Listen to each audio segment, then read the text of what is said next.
तो देखो बहुत सारे एग्जाम्पल है, मैंने आपको लास्ट क्लास में बताया था कि इसको याद रखने के लिए मैंने निमोनिक्स आपको शेयर किया था। ठीक है, क्या आपको याद है? क्या आपको याद है? मैंने बोला था यार, ये है इडली साफ। ठीक है, तो ये सारे एग्जाम्पल जो एनसीईआरटी के हैं मेरे प्यारे बच्चों, है ना। तो एक्टोकार्पस है, this is Ectocarpus, and then there is a Dictyota, okay, then there is a Sargassum, Laminaria, है ना। ये आई क्यों है लेमिनेरिया में? Because it is a very rich source of the iodine. ठीक है, तो Laminaria is a very rich source of iodine, and then there is a Fucus. ठीक है, ऑल दीज। और यहाँ पे केल्प जो है बेटा, केल्प का भी नाम दिया है, मैक्रोसिस्टिस बोलते हैं, ये भी बहुत बड़े एल्गी होते हैं।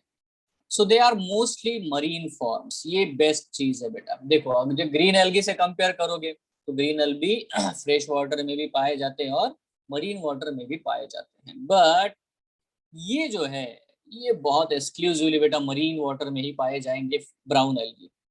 Now they show great variation in size and form. They range from simple branched filamentous forms. For example, ectocarpus देखो कितना छोटा सा एल्गी है, ब्रांचिंग आपको दिखाई दे रही है। बट बेटा टू प्रोफ्यूजली ब्रांच, भयंकर ब्रांचिंग इसमें होगी। और बेटा वो जैसे कि केल्प से, केल्प बहुत बड़े होते हैं, 100 मीटर इन हाइट, बहुत ज्यादा बेटा उनकी जो है बेटा लेंथ होती है।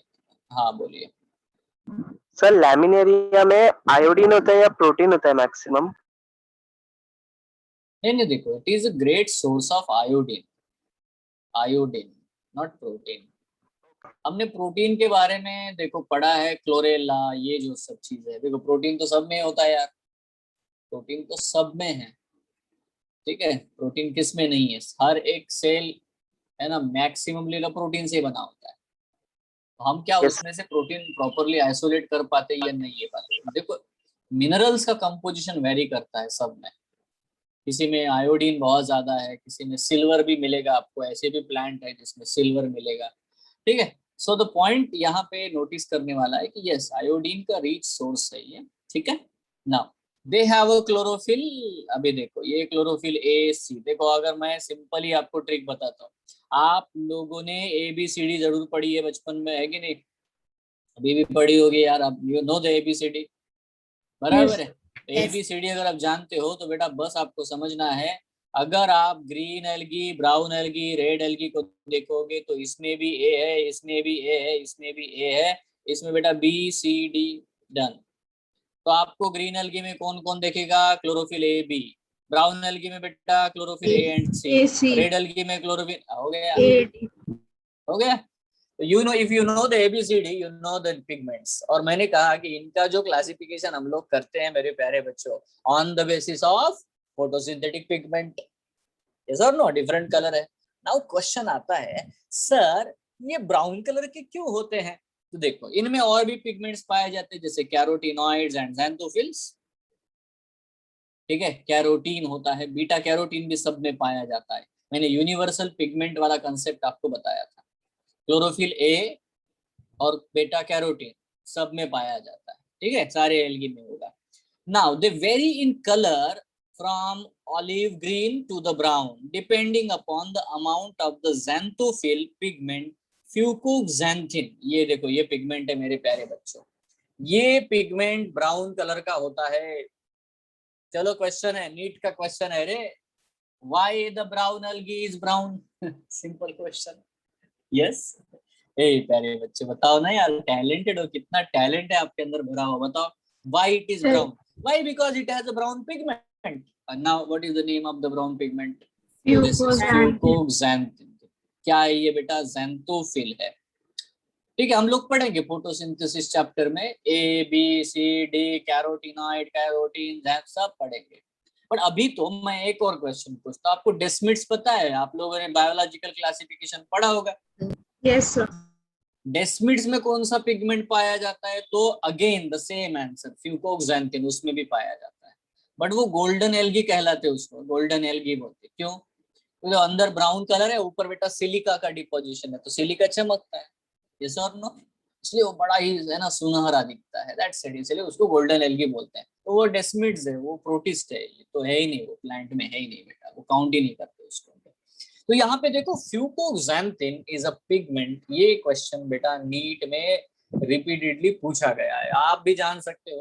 2 क्वेश्चन तो आपको समझ में आ गए, मतलब आप ब्राउन एल्गी के 5 एनसीईआरटी के एग्जाम्पल बता सकते हो सारे बच्चे। अब भी देखो 5 मिनट में हो गया कार्यक्रम, ठीक है। Ectocarpus, Dictyota, Laminaria, Sargassum, Fucus, एल्डी साप, yes or no? And then there is which pigment, brown color, फ्यूकोक्सैंथिन। फ्यूकोक्सैंथिन। क्या है ये, कैरोटीनॉइड है कि ज़ैंथोफिल है कि क्लोरोफिल है? Answer is xanthophyll. ज़ैंथोफिल। क्या है यार, इसमें कुछ भी नहीं, चिल्लर है कि नहीं, एकदम साफ।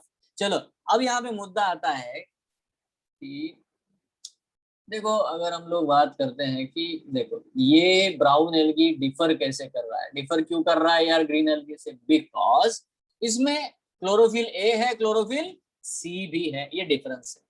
और इवन ज़ैंथोफिल के अलग टाइप भी प्रेजेंट है। ओ माय गॉड, ये तो क्लियर हो गया। चलो आगे बढ़ते हैं, अभी क्या बोल रहा है, food is stored as a complex carbohydrates. Now this is very important. देखो आपको याद होगा मैंने बताया था कि जो ग्रीन अलगी होते हैं उनमें जो फूड स्टोर होता है उसको क्लोरोफाइसियन स्टार्च बोलते हैं, ठीक है, क्लोरोफाइसियन स्टार्च। यहाँ पे जो टर्म है बेटा लैमिनेरिन या मैनिटॉल ऐसा बोलते हैं। यहाँ जो स्टार्च होते हैं वो थोड़े से उनका मॉलिक्यूलर जो फार्मूला होता है थोड़ा अलग होता है as compare to normal one, ठीक है। इसको बोलते हैं लैमिनेरिन और मैनिटॉल, ऐसा नाम आपको दिया। तो रिजर्व फूड डिफर करता है, उसका रिजर्व फूड क्या था, क्लोरोफाइसिन स्टार्च एंड ऑयल ड्रॉपलेट्स। याद है ना, ऑयल ड्रॉपलेट्स होते हैं ग्रीन एल्गी में, बताया था मैंने, यस सर नो? यहाँ पे नहीं है oil droplet, no oil droplet. अच्छा तीसरा डिफरेंस देखो, द वेजिटेटिव सेल, जो उसके सेल होते हैं, हैव अ सेलुलोजिक वॉल। तो inner layer is made of cellulose but covered by a gelatinous coating, इसको बोलते हैं एल्जिन। अब ये मैंने बताया था कि आपको एल्जिन, कैराजिन बताया कि नहीं? नहीं सर। अरे एल्जिन, हाँ। तो इसके सेल वॉल के ऊपर होता है बेटा। तो ब्राउन एल्गी से हमें एल्जिन मिलेगा, we get the brown algin from the brown algae, ठीक है। उसके सेल वॉल के बाहर का कोटिंग जो होता है वो एल्जिन से बना होता है, ठीक है। एक और पॉइंट, प्रोटोप्लास्ट कंटेन्स प्लास्टिड्स, मतलब क्लोरोप्लास्ट होता है। सेंट्रल वैक्यूल, बहुत बड़े बड़े वैक्यूल होते हैं इनके सेल्स के अंदर, एंड न्यूक्लियस, ये तो सब में होगा, ठीक है। So it's not that much difficult thing, ठीक है। ये तो नॉर्मल पॉइंट है जो सारे एल्गी में पाया जाता है। प्लांट बॉडी, अब ये सबसे अलग पॉइंट है इसका।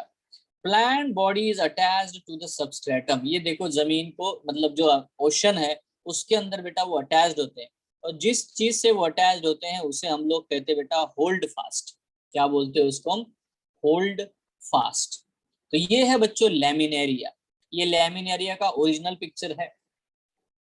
ये है फ्यूकस, ये फ्यूकस का ओरिजिनल पिक्चर है। और ये है बेटा डिक्टियोटा, ये ओरिजिनल पिक्चर है बेटा डिक्टियोटा का, दैट्स इट, सिंपल, ठीक है। ये हमारे एनसीईआरटी के डायग्राम्स है ना, तो लाइन डायग्राम है। चलो यहाँ पे देखते हैं बेटा, 3 पार्ट आपके इनके बॉडी में देखने को मिलते हैं बाई, है ना। होल्ड फास्ट, जो कि उसको जमीन को अटैच रखता है, and has a stalk called as a stipe है। तो ये जो होता है यहाँ पे देखो, ये जो है स्टीप यहाँ पे होता है, ये ग्रीन कलर का दिखाई दे रहा है, ये स्टीप है, ये स्टीप है। तो that is what the stack, मतलब एक ब्रांच जैसी होती है ना। And leaf like photosynthetic organ that is called the frond. इसको फ्रॉन्ड बोलते हैं या तो लैमिना बोलते हैं। क्या बोलते हैं बेटा? लैमिना, लैमिनेरिया वर्ड से आता है ना, बहुत बड़ा लैमिना होता है इसमें, तो बेटा लैमिनेरिया। फ्रॉन्ड बोलते हैं, फ्रॉन्ड, लैमिनेरिया, ये सादे से वर्ड बेटा यहाँ पे आपको देखने को मिलते हैं। तो ये चीज आपको ग्रीन एल्गी में नहीं देखने को मिलेगी, you can not see this in the green algae, yes. तो बताओ क्या क्या कैरेक्टरिस्टिक समझ में आए मेरे प्यारे बच्चों ब्राउन एल्गी में? कौन सा पिगमेंट होगा? ए, सी एंड फ्यूकोक्सैंथिन, ये याद रखो, ठीक है, याद रखो। उसके बाद अच्छा, ये फ्रेश वाटर में मिलते हैं क्या? नहीं, बहुत रेयरली मिलते हैं। मरीन है, एक्सक्लूसिवली मरीन होते हैं। बहुत बढ़िया। तीसरा बेटा है ना, इसमें बेटा एक और चीज है, इसके सेल वॉल में कौन कौन से लेयर होते हैं? सेलुलोज और एल्जिन, है ना, सेलुलोज एंड एल्जिन। ये ग्रीन एल्गी में नहीं था। एंड देन है ना एग्जांपल से बेटा, सिंपल एग्जांपल है, और ये स्ट्रक्चर है, plant body is attached to substratum by holdfast, then stipe and then frond, ये सब चीजें प्रेजेंट होती है। इसमें एग्जांपल है बेटा Ectocarpus, Dictyota, Laminaria, Sargassum, Fucus, again बेटा वही है इडली। डन? क्या मुश्किल है बताओ? व्हाइट इज ब्राउन एली, ऐसा क्वेश्चन पूछते हैं, है ना आसान? क्या है ये क्वेश्चन है, नॉर्मल है, बट कुछ पॉइंट है जो यहाँ पे मिसिंग है, जो हम लोग बात करेंगे। Let's understand when we talk about the brown algae. अभी इसमें फूड तो स्टोर जो है ये एक्टोकार्पस है ना, एंड देन सार्गासम है, ये आपको दिखाई दे रहा है, ठीक है। नाउ सी,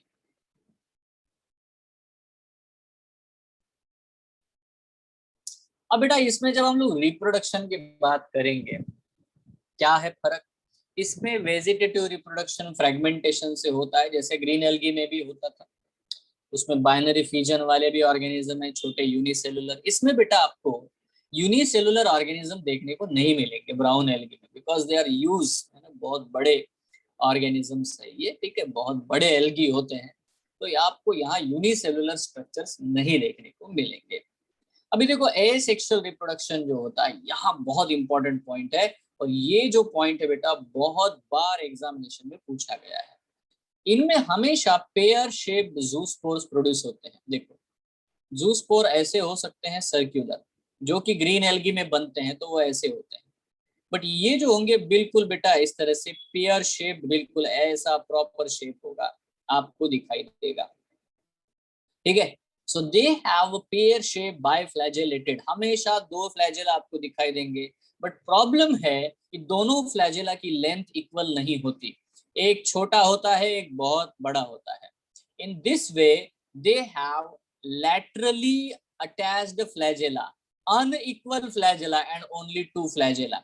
बेटा ग्रीन एल्गी में अपाइकल पोजीशन पे फ्लैजेला थे, दो हो सकते हैं, चार हो सकते हैं, है ना, आठ हो सकते हैं, मतलब इक्वल नंबर में पाए जाते हैं, इवन नंबर में पाए जाते हैं, बट अपाइकल पोजीशन पे होंगे और इक्वल लेंथ के फ्लैजेला होते हैं। ये ग्रीन एल्गी में और इस एल्गी के, है ना, ज़ूस्पोर्स में डिफरेंस है। Are you sure?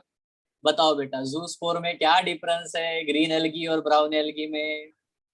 Green algae में 2 to 8 इक्वल और अपाइकल फ्लैजेला होते हैं, 2 to 8 इक्वल अपाइकल। यहाँ पे कैसा लिखा है? Only 2 unequal lateral. देखो समझ में आ रही बात? दोनों डायग्राम देख लो, ये किसका होगा बेटा ज़ूस्पोर बता दो, ग्रीन एल्गी का या ब्राउन एल्गी का? ये वाला ए, ठीक है, और ये बी जो है ऑब्वियसली बेटी ये ब्राउन एल्गी का फ्लैजेला है। फर्क दिख रहा है आपको? ठीक है, दैट्स इट। तो यहाँ ज़ूस्पोर दोनों में ही बनते हैं, और ज़ूस्पोर जो कि मोटिलिटी दिखाते हैं उनमें बेटा फर्क है, उनके स्ट्रक्चर में आपको डिफरेंस नजर आता है। नाउ सेक्सुअल रिप्रोडक्शन के बारे में अगर हम लोग बात करें तो इनमें देखो, इनमें भी आइसोगैमस, एनाइसोगैमस और ऊगैमस, ये कंडीशन। एक्टोकार्पस में आइसोगैमी है, एक्टोकार्पस में क्या है बेटा? आइसोगैमी है ना, बिल्कुल है, डेफिनेटली है, ठीक है। सार्गासम में ऊगैमी होती है, वीसा फेको, बराबर, सार्गासम में और फ्यूकस में ऊगैमी होती है। So that way we have to understand. See the union of gametes occur in water, ठीक है, और विद इन द oogoneum। देखो ये भी होगा, है ना, मतलब एक्सटर्नल, या है ना, oogamous स्पीसीज भी यहाँ पे पाए जाते हैं, oogammy देखने को मिलती है। Gametes are pear shaped, again same thing, pyriform ये स्ट्रक्चर आएगा। इसके ज़ूस्पोर तो छोड़ो, इसके बेटा गैमेट्स भी पेयर शेप्ड होते हैं। तो आपको याद रखना है, जब भी पेयर शेप्ड स्ट्रक्चर के बारे में बात हो तो कौन सा एल्गी आपके दिमाग में आना चाहिए, चाहे ज़ूस्पोर हो चाहे गैमेट, बिल्कुल दिमाग रखना है, ये क्वेश्चन आता है, ठीक है। Bearing two laterally attach flagella, again the same thing, उसके गैमेट में भी बेटा यही होगा, अगर फ्लैजेला है तो लैटरली अटैच्ड होंगे। Is it clear? So this should not be very मतलब ये ना forgotten, that should be very clearly understood कि अपाइकल फ्लैजेला मतलब ही बेटा आपको ग्रीन एल्गी आना चाहिए, बट बेटा लैटरल फ्लैजेला अरेंजमेंट डेफिनेटली, है ना, हो गया। कितना इजी है बच्चों, क्या ब्राउन एल्गी में आइसोगैमी दिखती है? Yes sir. Anisogamy? Yes sir. Yes. Oogamy? Yes sir. Green algae में? Yes sir. ग्रीन एल्गी में भी तीनों है, नो प्रॉब्लम एट ऑल, है कि नहीं? फर्क ही है, सिंपल है, कुछ बड़ी बात नहीं, नॉर्मल है बेटा, नॉर्मल है, सिंपल है। Let's move ahead now. Definitely प्यारे बच्चों, यहाँ पे आएगा रोडोफाइसी। रोडोफाइसी में क्या करना है आपको, एक है ना टोन सेट करना है। टोन में बता देता हूँ, पोपो जीजी, पोजी पोजी, जिपो जिपो, जो बोलना है बोलो यार। पोपो जीजी बोलो, जीजी पोपो बोलो, व्हाटएवर आपको क्या लगता है वो बोलो। यहाँ पे मेरे लिए दो है, पो पो जी जी, है ना, ये नाम बोले, ये देखो याद रखने वाली बात है। एक है पो पोरफायरा, दूसरा है पो पॉलीसाइफोनिया, खत्म कार्यक्रम। क्या है बेटा? पोपो, पोपो समझ रहे हो, पोरफायरा पॉलीसाइफोनिया, ये दो है। अच्छा, पॉलीसाइफोनिया आपने पहले कभी पढ़ा है क्या? मैं नो आपसे सर। पूछता यस सर, हूँ।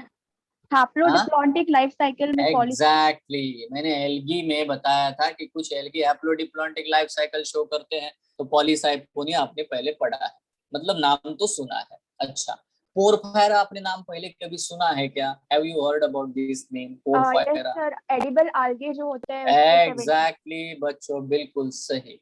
तो जो एडिबल एल्गी है वो पोरफायरा है। अच्छा, मैं ये भी बता देता हूँ, जी और जी, जेलीडियम ग्रेसिलेरिया, ये नाम आपने पहले सुने हैं हाँ क्या? सर, अगार अगार का कंपाउंड होता एगार है। एगार जिससे मिलता है, खत्म ही कार्यक्रम यार।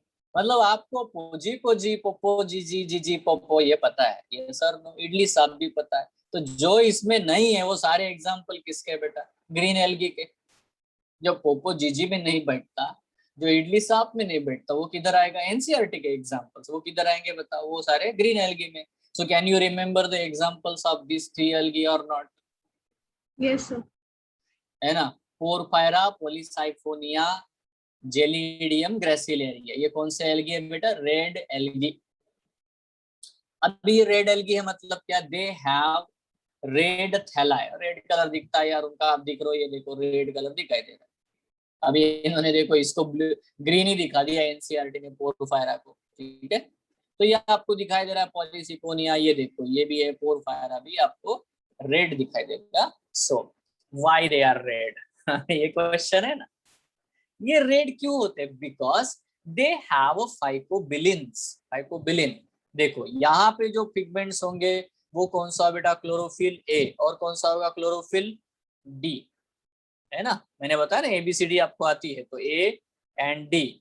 इसके अलावा इनमें बेटा फाइकोबिलिन्स पाए जाते हैं, और ये फाइकोबिलिन जो होते हैं दो टाइप के, एक होता है फाइको सायनिन, और दूसरा क्या होता है बेटा? Phyco erythrin. अभी एरिथ्रिन का मतलब बेटा रेड कलर है, और सायनिन का मतलब होता है ब्लू कलर, ठीक है। यस, तू आंगी कर, बरोबर, हाँ आंगी कर, हाँ अच्छा, हम ही काम करते, ओके थैंक यू। सो ये देखो, phycocyanin as well as phycoerythrin, ये जो दोनों बातें हैं देखो, ये आपको समझ में आनी चाहिए। अभी क्या है, ये दोनों ही पिगमेंट है, दोनों ही वाटर सोल्यूबल पिगमेंट्स होते हैं। ये इवन साइनोबैक्टीरिया में देखने को मिलते हैं। साइनोबैक्टीरिया होता है ना, साइनोबैक्टीरिया क्या होता है? साइनोबैक्टीरिया को हम लोग क्या बोलते हैं? Blue green algae. Blue green algae. उसमें ब्लू क्यों कलर होता होगा? ब्लू कहाँ से आया? फाइको। हाँ, क्या टैलेंट है तुम लोगों में, खतरनाक। हेलो, फाइकोसायनिन, तो that is what they have, this phycocyanin as well as phycoerythrin. देखो प्यारे बच्चों, अगर ब्लू कलर का दिखाया जा रहा है, तो इसका मतलब डेफिनेटली उसमें फाइकोसायनिन का अमाउंट फाइकोएरिथ्रिन के अमाउंट से ज्यादा होगा कि नहीं? यस, है ना। तो रेड एल्गी में क्या होगा पॉसिबिलिटी बताओ? फाइकोएरिथ्रिन से ज्यादा। टैलेंट है, खतरनाक। देखो, तो phycoerythrin is greater in amount than phycocyanin in case of what? The red algae. But इसमें जो फाइकोएरिथ्रिन फाइकोसायनिन देख, इनको हम लोग आर लिखते हैं, आर फाइकोसायनिन, आर फाइकोएरिथ्रिन ऐसा लिखते हैं, क्योंकि ब्लू ग्रीन एल्गी में है ना जो होते हैं ना, उनको हम लोग लिखते हैं सी फाइकोसायनिन, सी फाइकोएरिथ्रिन। सी का मतलब क्या है? साइनोफाइसियन फाइकोसायनिन। साइनोबैक्टीरिया है ना वो, साइनोफाइसियन या साइनोबैक्टीरियल फाइकोसायनिन, साइनोबैक्टीरियल फाइकोएरिथ्रिन। तो सी फाइकोसायनिन, सी फाइकोएरिथ्रिन ऐसा दिखे तो आपको क्या समझ में आना चाहिए, ये किसके बारे में बात हो रही है? साइनोबैक्टीरिया। साइनोबैक्ट। अभी आर लिखा है तो किसके बारे में बात हो रही है? Red red algae. क्या टैलेंट है, वाओ, बिल्कुल क्लियर है, कोई प्रॉब्लम है, सिंपल है ये, 2-3 दिन में भूल जाओगे, कोई बड़ी बात नहीं, आराम से बेटा, इजी टू वेपराइज।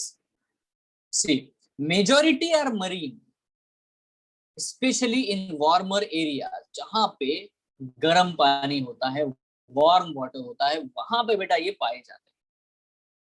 ठीक है, इनके डेवलपमेंट जो होते हैं, डेवलपमेंटल स्टेजेस जो है, जैसे है ना अंडे जो होते हैं, एग्स जो होते हैं, हेन इंक्यूबेशन कराएगी, गर्मी लेगी ताकि वो इंक्यूबेट हो जाए। तो इनके जिंदगी में, इनके लाइफ में बेटा बहुत सारी ऐसी स्टेजेस आती है जिसको बेटा वार्म वाटर की जरूरत होती है, डेवलपमेंट। सो ये ज्यादा वहां पनपते हैं जहां पे बेटा गर्मी ज्यादा हो, पानी में गर्माहट हो, ठंडे पानी में ये ग्रो नहीं होंगे। Is it clear? Okay, Yes, sir. yes. Roll number question, neat ka question.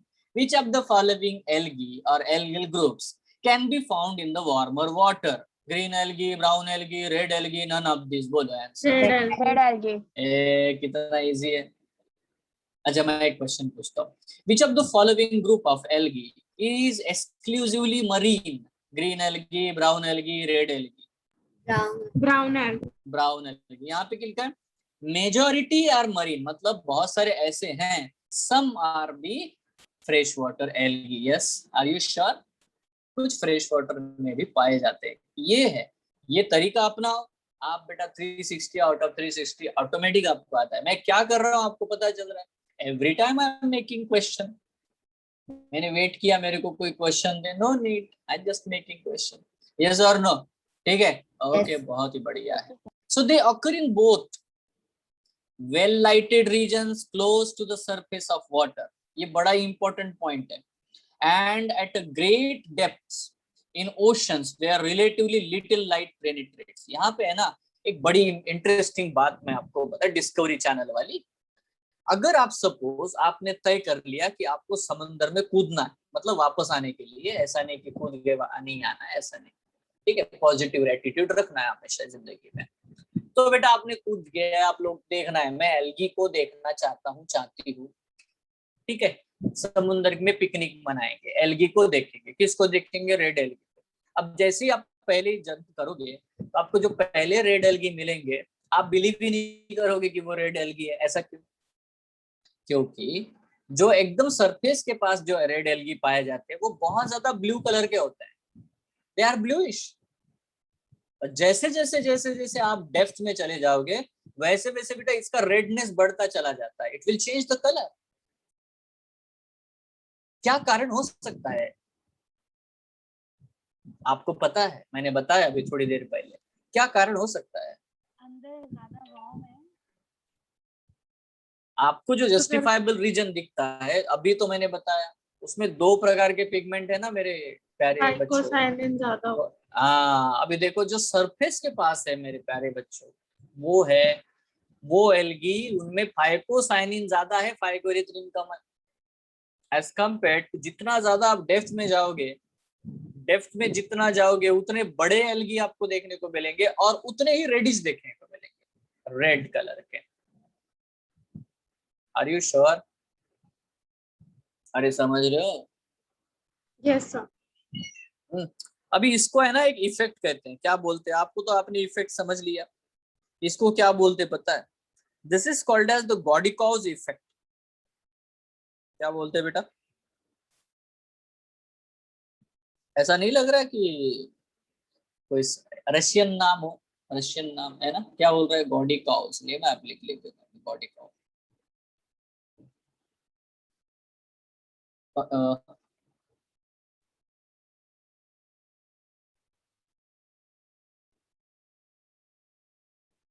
ये नाम है, ठीक है, गॉडिकॉज इफेक्ट। तो ये जो होता है गॉडिकॉज इफेक्ट, ये क्या है? ये एल्गी में ही देखने को मिलता है। मतलब विद द डेप्थ है ना, there is a change in colours of the algae. अब ऐसा क्यों होगा, कौन बताएगा? सर सनलाइट की वजह से। बिल्कुल बिल्कुल, देखो पेनिट्रेशन ऑफ लाइट वाला हिसाब है ना, कौन सी वेवलेंथ डेप्थ तक जाएगी इसके ऊपर ये सब कुछ डिपेंड करता है। ठीक है,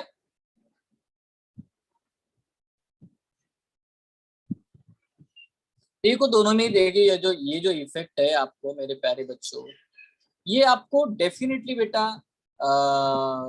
इवन साइनोबैक्टीरिया में भी देखने को मिलेगा, रेड एल्गी में भी देखने को मिलेगा। तो इसके बारे में आप पढ़ लो, थोड़ा सा ज्यादा इंफॉर्मेशन ले लो। क्या है बेटा ये गॉडिकाउस इफेक्ट। ठीक है, आप जब 12th स्टैंडर्ड में होंगे और इकोलॉजी वाला चैप्टर पढ़ोगे, इकोलॉजी वाला, ठीक है, तो ये पॉइंट है ना आपको देखने को मिलेगा। कौन सा बेटा? गॉडिकाउस इफेक्ट का, उसमें इसको भी मेंशन किया गया है आपके ही एनसीईआरटी में 12th स्टैंडर्ड में। Is it clear? ठीक है, yes sir. Yes sir. Sir, how will define that effect? it's simple, it's very simple. You can write down like okay, it is the phenomenon in which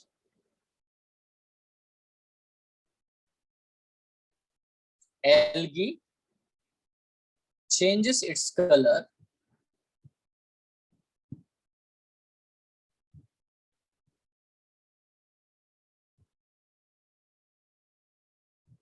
in response to the available wavelength of light.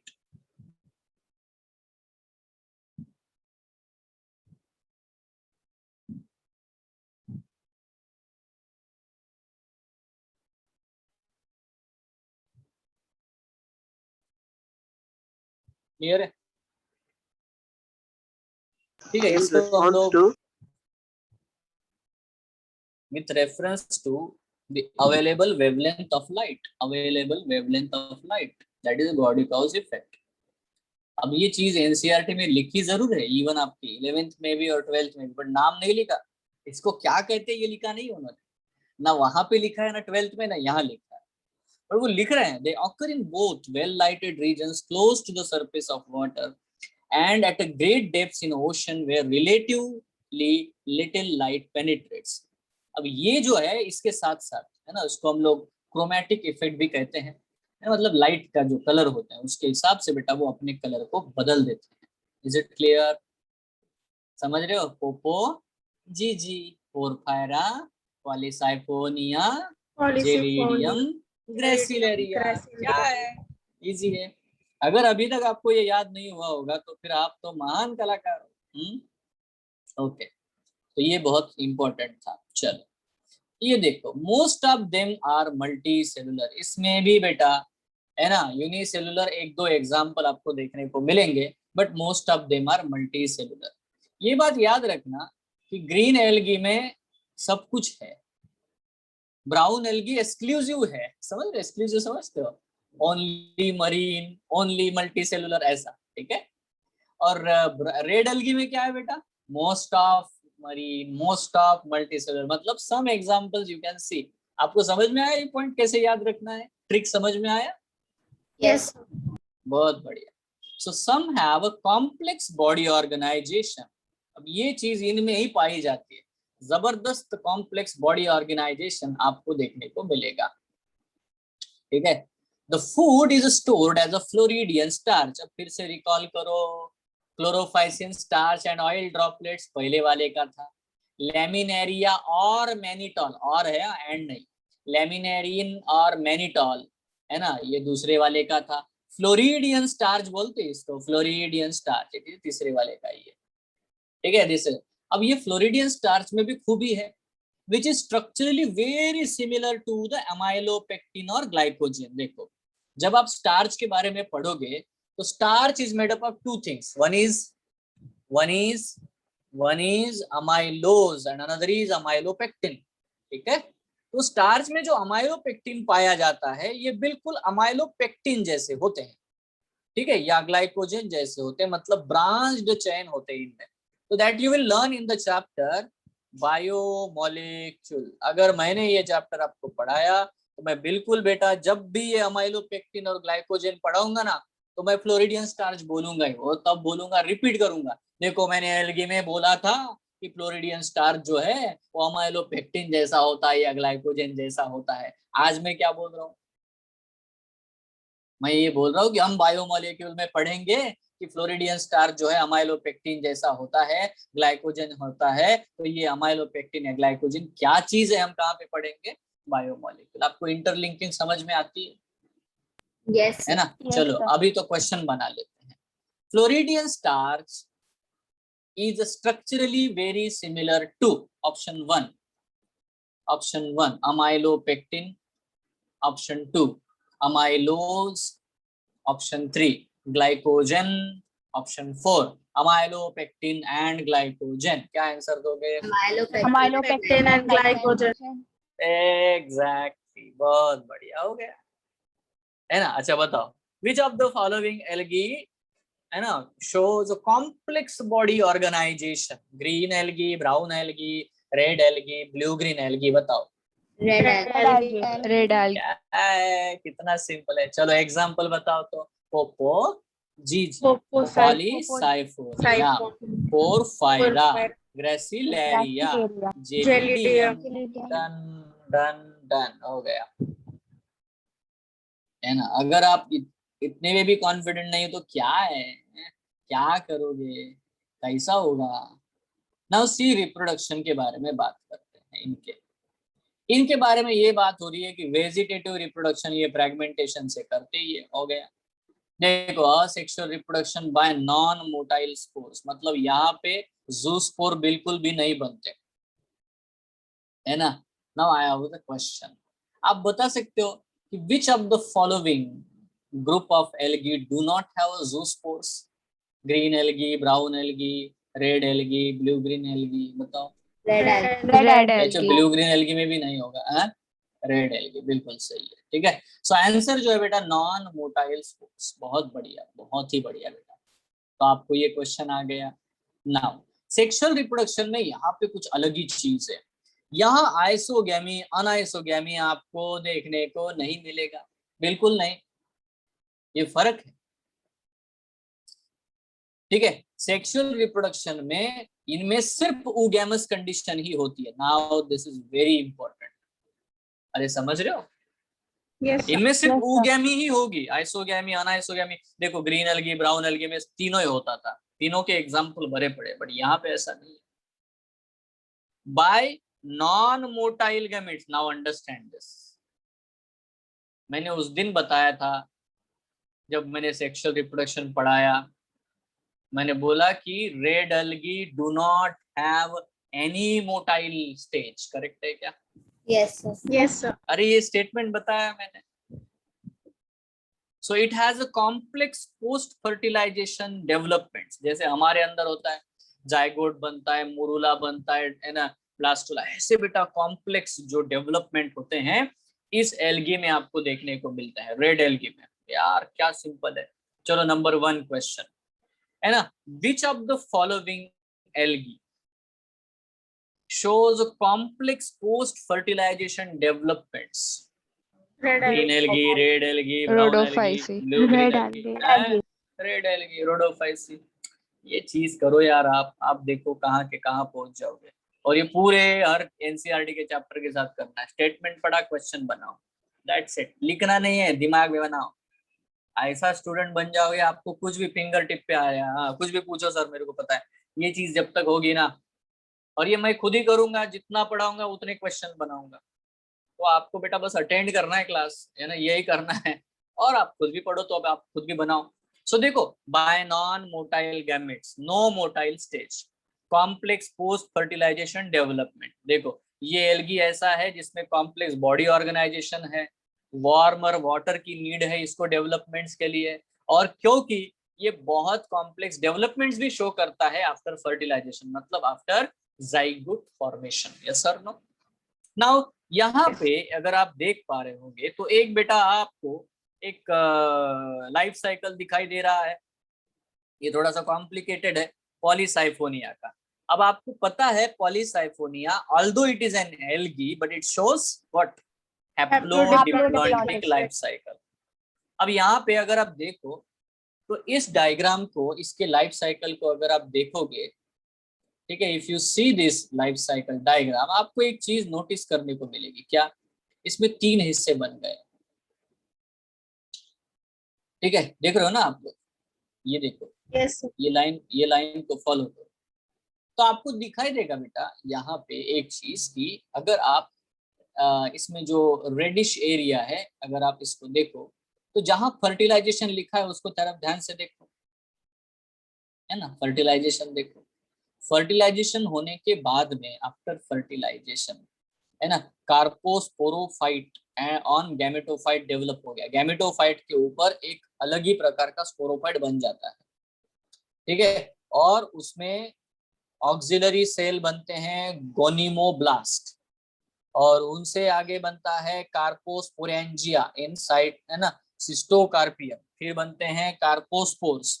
कार्पोस्पोर्स में, है ना, meiosis होगा, टेट्रास्पोरेंजिया बनेंगे, and then meiosis होने के बाद में बेटा टेट्रास्पोर्स बनते। देखो मतलब 2 प्रकार के स्पोर बन रहे हैं इसमें, एक बनता है कार्पोस्पोर, फिर बनता है टेट्रास्पोर्स।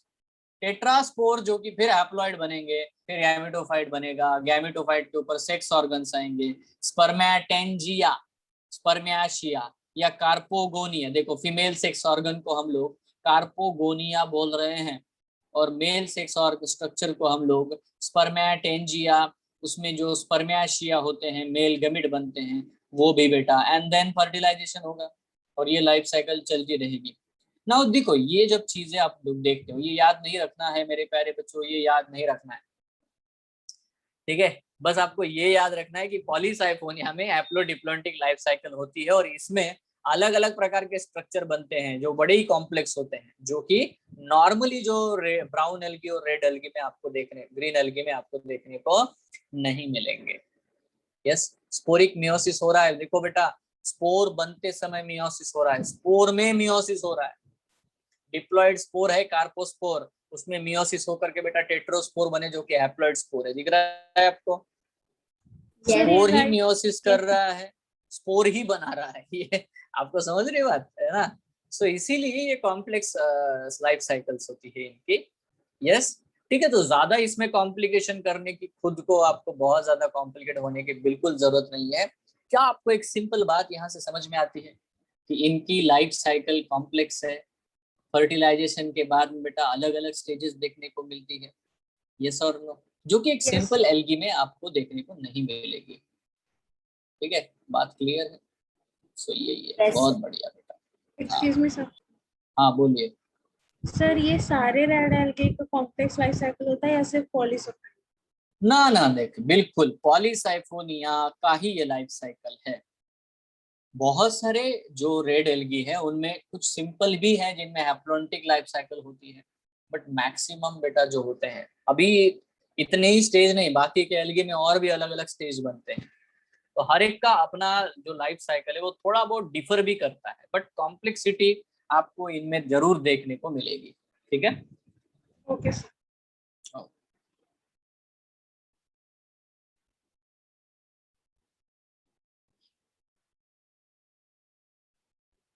Now you understood the things, आपको क्वेश्चन भी आते हैं, आपको चीजें भी पता है ना? Very good, you know the things.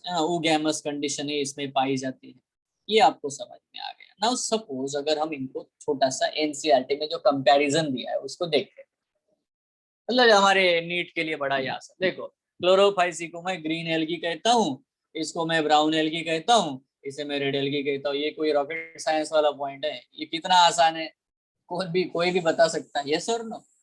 Yes. दूसरा, major pigments, now can you tell मी?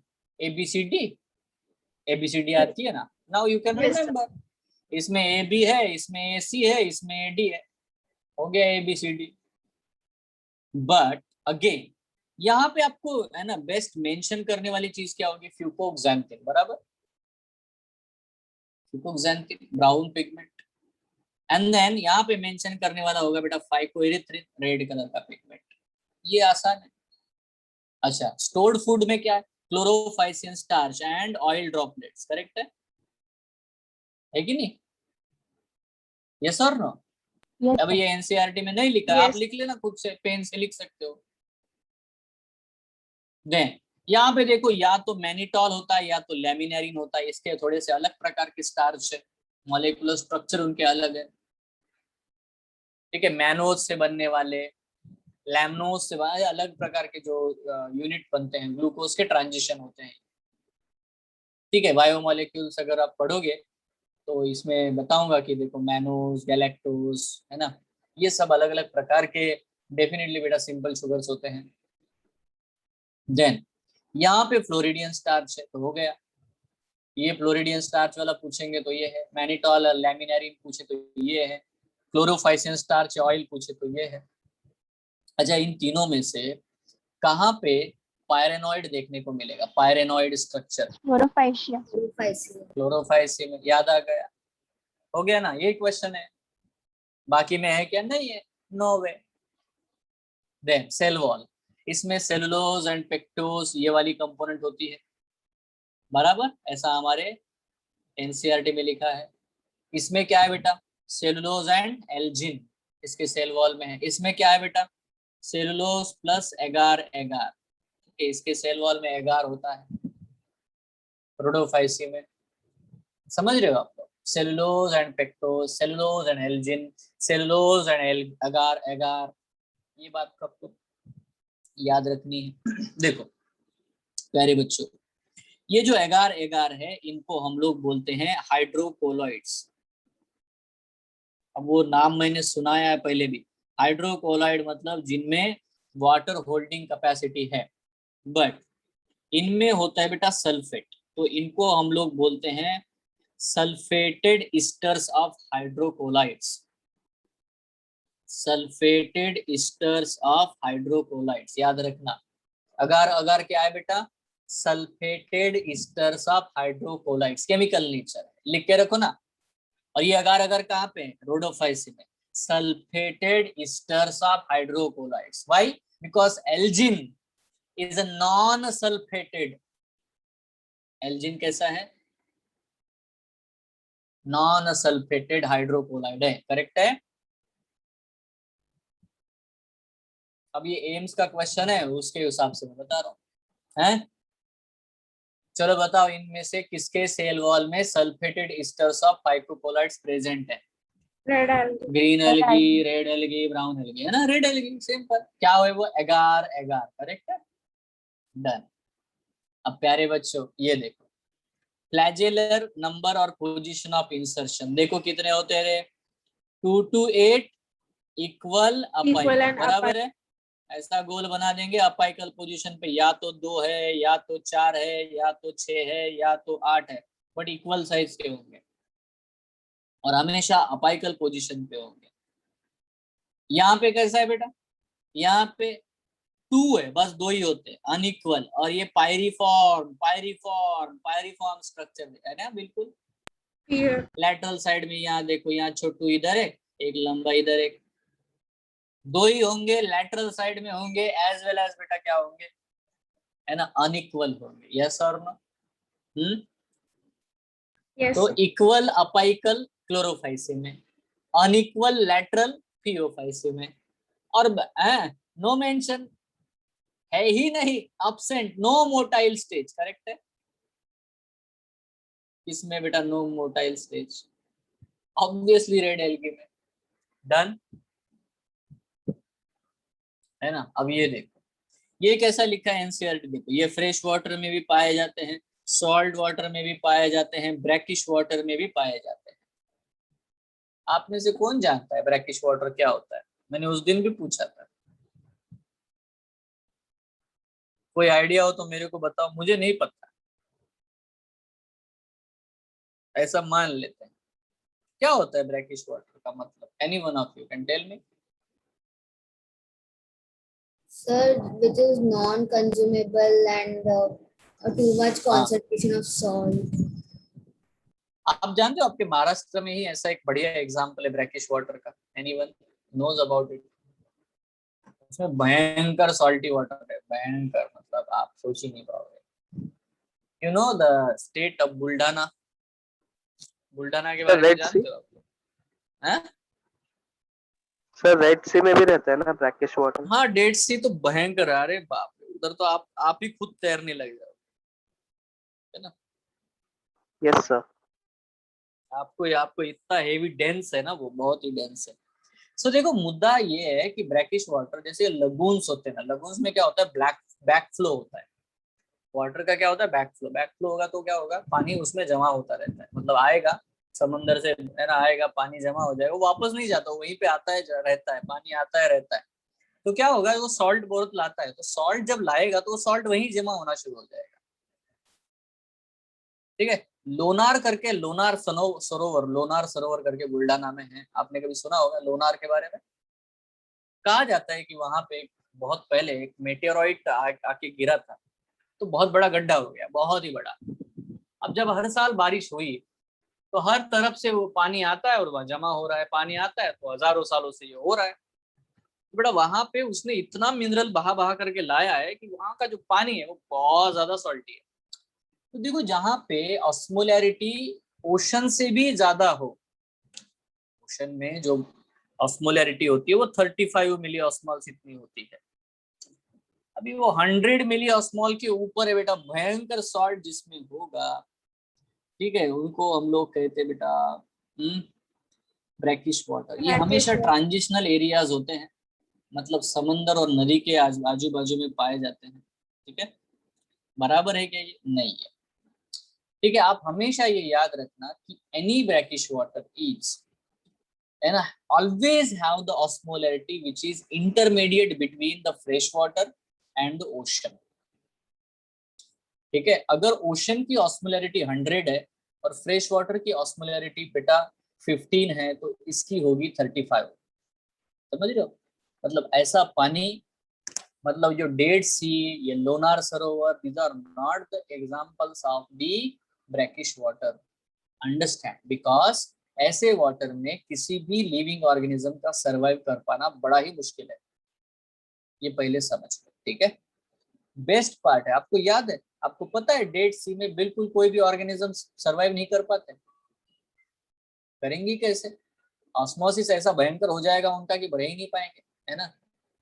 तो बच्चों, any back flow of water, इसको हमेशा याद रखना कि brackish water is always an intermediate salinity water, मतलब इंटरमीडिएट फ्रेश वाटर से ज्यादा सॉल्टी और बेटा ओशन के वाटर से कम सॉल्टी। Are you clear? तो मिसकंसेप्शन नहीं रखो, ठीक है। किसी ने बोला ज्यादा होता है, मैंने उसको हाँ बोल, बट ये बिल्कुल अब 100% याद रखना ब्रैकिश वाटर का मतलब क्या है। क्लियर है कि कंफ्यूजन है? क्लियर है। बिल्कुल क्लियर सबको, ठीक है। तो कभी ये मत बोलना कि ब्रैकिश वाटर की सैलिनिटी ज्यादा होती है, सो डोंट डू दैट, ठीक है। सो बढ़िया है। तो चलो, बिल्कुल क्लियर है आपके पास में, तो फ्रेश वाटर, सॉल्ट वाटर और ब्रैकिश वाटर, इन तीनों में ये पाए जाते हैं। यहाँ नोटिस करना बेटा, वर्ड लिखा हुआ है rare in the brown algae. Rare मतलब आपको ऐसा ढूंढने से भी स्पीसीज नहीं मिलेगा जो फ्रेश वाटर में मिले ब्राउन एल्गी का, बट यहाँ पे वर्ड मिलेगा बेटा सम क्या मतलब क्या है, yes there are some examples of the fresh water red algae. ये क्लियर है? अभी एनसीईआरटी में लिखा यस हुआ सर। है, बात ए प्यारे बच्चों समझ रहे हो। सेम वर्ड्स बेटा हम लोग इवन यूनिसेलुलर और मल्टी सेलुलर में लिखेंगे। जब हम लोग ग्रीन एल्गी के बारे में बात करते हैं, तो ग्रीन एल्गी में मेरे प्यारे बच्चों, अगर आपके पास नोट्स है तो उसमें सही से लिखना, इसमें unicellular, multi cellular, colonial, filament, सारे प्रकार के बेटा एल्गी आपको ग्रीन एल्गी में देखने को मिलते हैं। बट ब्राउन एल्गी में यूनिसेलुलर रेयर है, अगेन रेयर ये वर्ड वहां पे आएगा, और मल्टी सेलुलर ही कैसे है बेटा, आपको मोस्ट प्रोमिनेंटली देखने को मिलते हैं। सेम चीज आप रेड एल्गी के बारे में लिखो, some algae are unicellular and most of them are the multicellular। ये समझ रहे हो, यहाँ पे यस। रेयर, यहाँ पे सम, और यहाँ पे 100%, हर चीज आपको देखने को मिलेगी। करेक्ट है ना। ये बस, ये चाहे आप हैबिटेट के बारे में या ऑर्गेनाइजेशन, सेलुलर ऑर्गेनाइजेशन के बारे में, दोनों आपके पॉइंट क्लियर होने चाहिए। नाउ प्यारे बच्चों, अगर मैं ये बोलूं, मैं ये कहूं कि मैं इनके सेक्सुअल रिप्रोडक्शन के बारे में बात करना चाहता हूँ, तो मैं इसमें क्या क्या लिखूंगा ग्रीन एल्गी में? आइसोगैमी, अनाइसोगैमी, इसमें लिखूंगा आइसोगैमी, अनाइसोगैमी, ऊगैमी। इसमें क्या लिखूंगा? Isogamy, anisogamy, oogamy. इसमें क्या लिखूंगा? Only oogamy. क्या ये क्लियर है प्यारे बच्चों? मेरे प्यारे बच्चों, अगर मैं इन तीनों के असेक्सुअल स्पोर के बारे में लिखना चाहता हूँ तो मैं इतना बता दो कि मैं इन तीनों में से किस में जूस्पोर नहीं लिखूंगा? Red algae. रेड एल्गी में, मतलब इसमें नॉन मोटाइल स्पोर होंगे हमेशा, और इसमें क्या होंगे बेटा? जूस्पोर। और यहाँ पे क्या होंगे बेटा? जूस्पोर। और यहाँ पे क्या होंगे? Always a planospore. क्लियर? बहुत बढ़िया, बहुत बढ़िया। क्लियर है? कंफ्यूजन तो नहीं है? अच्छा, मैं इन टेबल में पायरीफॉर्म ये कहाँ लिखूं? पायरीफॉर्म मुझे लिखना है। पायरीफॉर्म कहाँ लिखूंगा मैं? यहाँ ब्राउन एल्गी। ब्राउन एल्गी में है कि नहीं? मैं यहाँ पे इस चार्ट में बेटा मैं लिखना चाहता हूँ पायरेनॉइड। मैं कहाँ लिखूंगा? क्लोरोफाइट। Green algae. यहाँ पे। करेक्ट है? कोई कंफ्यूजन तो नहीं है? बहुत आसान है ये, बहुत ही आसान। मैं इस चार्ट में वार्म वाटर लिखना चाहता हूँ तो कहाँ लिखूंगा? Red red algae. एल्गी। यहाँ पे। यस और नो? मैं इसमें, है ना, इस चार्ट में, मतलब मैं जो चार्ट बनाऊंगा जिसमें सेक्सुअल रिप्रोडक्शन के लिए जगह रखूंगा, उसमें मैं लिखना चाहता हूँ कि पोस्ट फर्टिलाइजेशन कॉम्प्लेक्स चेंजेस, ये लिखना चाहता हूँ। कहाँ लिखूंगा? Red red algae. Algae. Red algae. Red algae में। क्या टैलेंट है तुम लोगों में। मैं यहाँ पे इस चार्ट में कारा को रखना चाहता हूँ। कारा, कारा को कहाँ रखूंगा मैं? Green algae. Green algae. Green algae में। मैं सार्गेसम को रखना चाहता हूँ, कहाँ रखूंगा? Brown algae. Brown algae. Brown algae में। मैं पोरफायरा को रखना चाहता हूँ, कहाँ रखूंगा? Red algae. मैं केल्प को रखना चाहता हूँ। Kelp. Brown algae. Brown algae. Done. तो अगर आप इतना क्लियर हो तो आपका एल्गी 100% बिल्कुल बन चुका है। यू आर नाउ, है ना, mostly perfect in case of what? The algae. Yes everyone? किसी को कोई प्रॉब्लम है? No. हाँ, ब्रैकिश वाटर में होते हैं। मैंने ये कहा डेड सी में या जहाँ पे बहुत ज्यादा ऑस्मोलैरिटी होगी वहां पे नहीं होंगे। ब्रैकिश वाटर में तो एल्गी भी है ना, यहाँ पे दिख रहा है। ठीक है? क्लियर है? देखो सलाइन वाटर में डेफिनेटली बेटा archaebacteria are the different thing.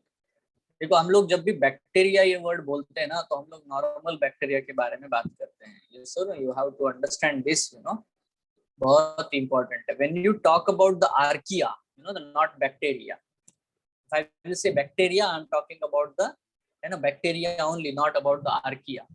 Yes, पक्का ना?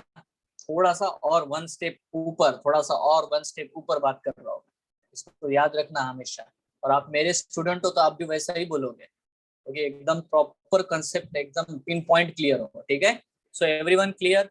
आगे बढ़े, है ना? Yes, sir. एल्गी में कॉन्फिडेंट हो? चलो बहुत बढ़िया। मैं एक पॉइंट आपको एल्गी के बारे में बताना चाहता हूँ। ठीक है? मैं यहाँ पे पेन एंड पेपर पे बता देता हूँ। देखो एल्गी के बारे में मैं एक बहुत सिंपल सी बात ये बताना चाहता हूँ। मैंने आपको ये बताया कि जो भी एल्गी होते हैं उनके जो सेक्स ऑर्गन्स है वो हमेशा यूनिसेलुलर होते हैं। कैसे बेटा? Unicellular and jacketless. सर आपने नॉन जैकेटेड बोला था ना? Non-jacket. जैकेटलेस का मतलब वही होता है ना। अच्छा हाँ। ठीक है? तो जैकेटलेस, यूनिसेलुलर एंड जैकेटलेस, क्या मतलब होता है इसका? देखो अगर मैं देखूं तो ये देखो ऐसा एक टॉप शेप स्ट्रक्चर बना दिया मैंने। ये उसका फिलामेंट है हाइप्लॉइड, और उसके ऊपर एक टॉप शेप बन गया। यहाँ पे एक सिंगल सेल है। ये कौन है? एक सिंगल सेल एंथेरिडियम। मतलब ही कौन है बेटा? Mail sex organ. खत्म बात, हो गया, ये एंड हो गया इधर, इसका काम हो गया। कुछ भी है इसके ऊपर कोटिंग है नहीं है, ये एक सिंगल सेल है बस, इसके ऊपर कोई कोटिंग नहीं है, नथिंग। ठीक है, देखो अब ये माइसेलियम, सॉरी माइसेलियम ये फंगस में बोलेंगे, यहाँ पे हम लोग फिलामेंट बोलेंगे। इस फिलामेंट के ऊपर इवन एस्कोमाइसिटस में ये चीजें देखने को मिलेगी, फाइकोमाइसिटस में आपको ये चीजें देखने। इस तरह से बेटा सर्कुलर लार्ज एक सिंगल सेल है, ये कौन है, इसको बोलते हैं ऊगोनियम, ओगेनियम। इसको बोलते हैं ऊगोनियम। ऊगोनियम मतलब इक्विवेलेंट टू एक सेल, बट यही कौन है बेटा यहाँ पे, female female sex. Organ. Done, दोनों ही हैप्लॉइड, ये भी है ये भी है। ठीक है, बोथ ऑफ देम, दोनों सेक्स ऑर्गन हैप्लॉइड है। ठीक है, तो ये जो है यूनिसेलुलर जैकेटलेस, कोई कोटिंग नहीं, कोई कवरिंग नहीं, कुछ नहीं। नाउ जब हम ब्रायोफाइट को पढ़ेंगे, अभी ब्रायोफाइट में एक मल्टी सेलुलर सेक्स ऑर्गन बनता है जिसमें बहुत सारे सेल्स होते हैं, और इसके ऊपर बेटा यहाँ पे आपको एक कोटिंग, स्टेराइल कोटिंग देखने को मिलेगी। अंदर जो है फर्टाइल सेल्स प्रेजेंट है, ये सारे फर्टाइल सेल है जिनसे बनेंगे बेटा मेल गैमेट, ढेर सारे मेल गैमेट ये बनाएगा। और ये जो है बेटा स्टेराइल जैकेट, और यहाँ पे होता है एक इस तरह से स्टैक जो कि गैमेटोफाइट को, ये तो रैकेट शेप है, रैकेट है ना, खेला होगा आप लोगों ने शटलकॉक, बराबर है। So that's it, we have to understand here. ये है एंथेरिडियम। अब दोनों में फर्क क्या है, दोनों में फर्क ये है, ये यूनिसेलुलर है, ये मल्टी सेलुलर है, और ये जैकेटलेस है और ये जैकेटेड है, करेक्ट है क्या? Yes sir. Yes sir. बहुत बढ़िया। अब ये फर्क किसमें आ गया, antheridium of algae and antheridium of bryophyte. वाह, क्या टैलेंट है तुम लोगों में। इवन यहाँ पे देखते हैं, यहाँ पे ऐसा एक फ्लास्क शेप स्ट्रक्चर बनेगा मेरे प्यारे बच्चे, ऐसा, ठीक है, और ये ऐसा ऐसा फ्लास्क शेप स्ट्रक्चर, इसके ऊपर होते हैं कवर सेल। जब तक इसकी सेक्सुअल मैच्योरिटी नहीं आती, ये कवर सेल बंद रहेंगे। ठीक है, इसको बोलते हैं बेटा नेक, इसको बोलते हैं वेंटर, और इस वेंटर के अंदर होता है बेटा एग सेल।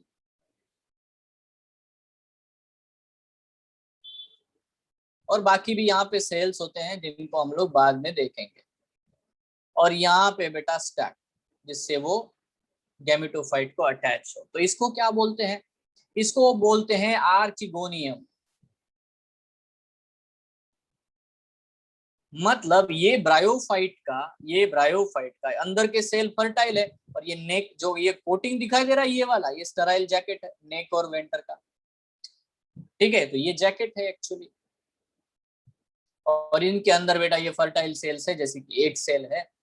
तो ऑब्वियसली बेटा ये आर्किगोनियम फीमेल सेक्स ऑर्गन है, किसका, ब्रायोफाइट का, जो कि मल्टी सेलुलर है, मल्टी सेलुलर है, ऐसा सेल से बना हुआ है। ठीक है, so it is a multicellular jacketed female sex organ archegonium. Unicellular jacketless sex organ oogonium of algae, algae में ऊगोनियम बोलते हैं, ब्रायोफाइट में आर्किगोनियम बोलते हैं, है ना।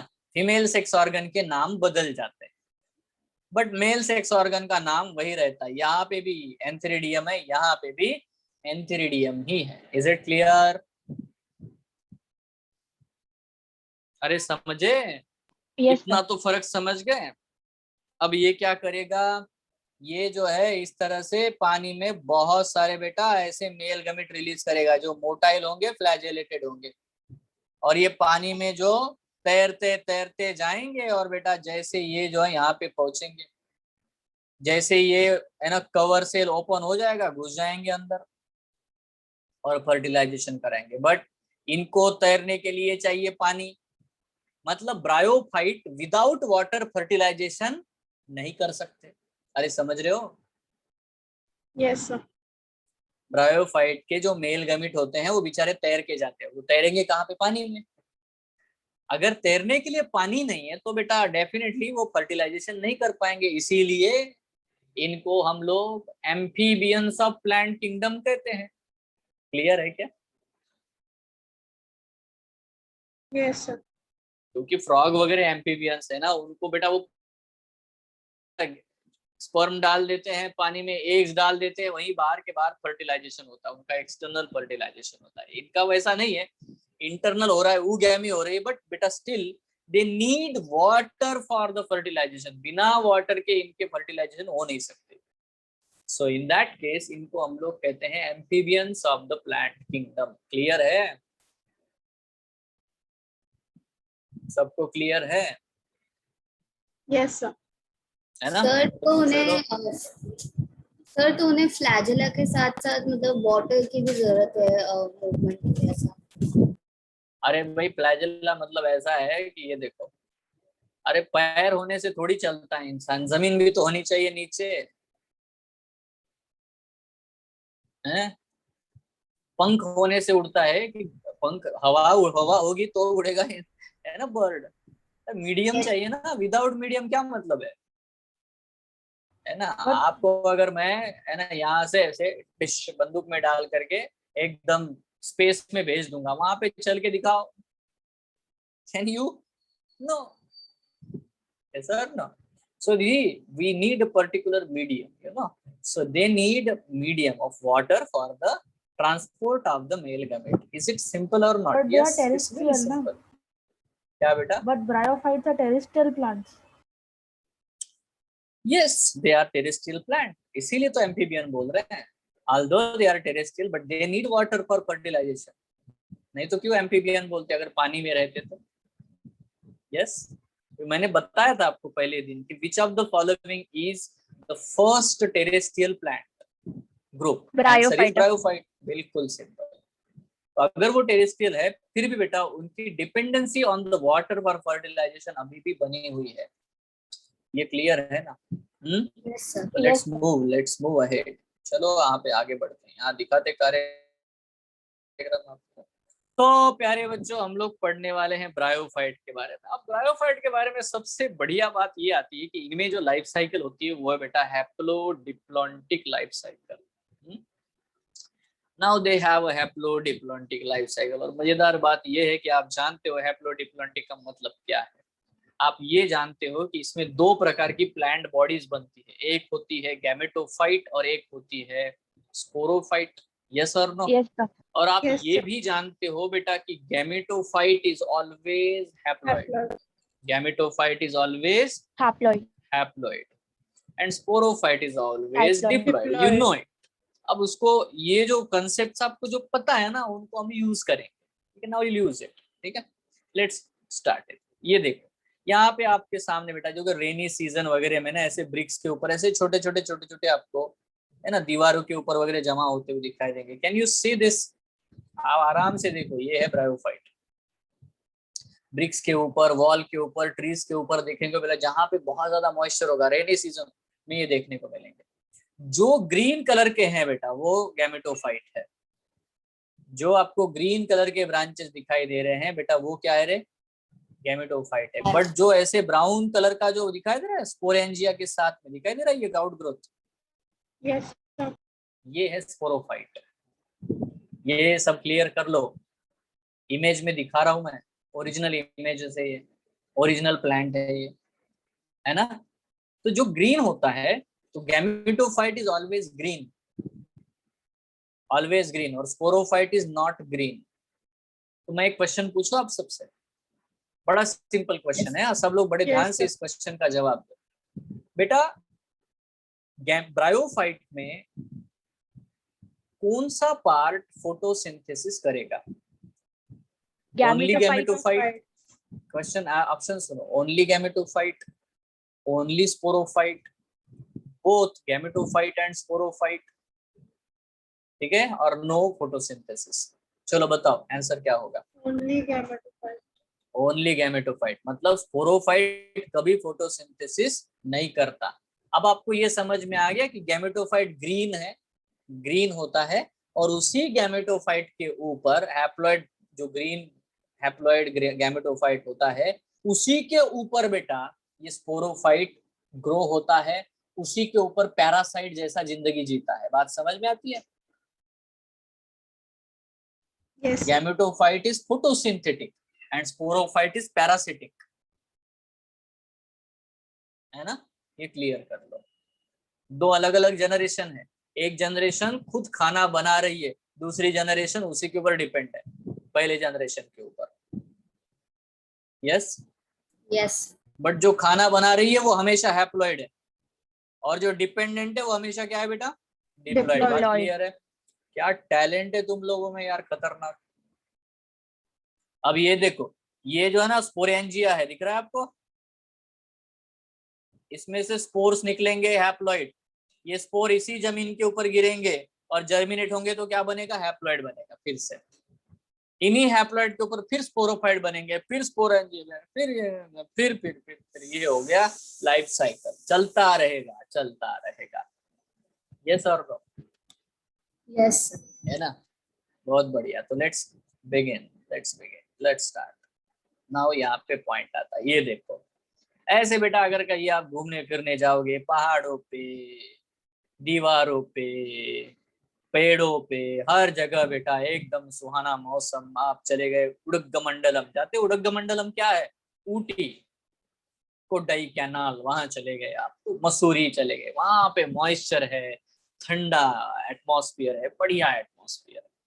वहां पे बेटा आपको ब्रिक्स वगैरह ये सब के ऊपर है ना, ये ग्रीन ग्रीन बढ़िया से बेटा ग्रो होते हुए दिखाई Mosses. देंगे, बड़े ही प्यारे लगते हैं। Yes, so they are called as amphibians of the plant kingdom because they can live on soil but need water for sexual reproduction, मतलब fertilization। yes, पहला पॉइंट एकदम क्लियर है, यस है ना? दूसरा, they occur in damp, humid and shaded localities, जहां अंधेरा हो, ज्यादा गर्मी ना हो, जहां ह्यूमिडिटी हो, जहां छाव हो, जहां ठंडा हो, वहां पे ये ग्रो होंगे। इजी, ड्राई कंडीशन में, ड्राई वेदर में ये ग्रो नहीं हो सकते, क्योंकि इनकी बेटा नीड है वाटर, बिना वाटर के इनका फर्टिलाइजेशन हो ही नहीं सकता। तो वहीं पे ग्रो होंगे जहां ज्यादा पानी हो, जहां बहुत ज्यादा ह्यूमिडिटी हो। It's simple.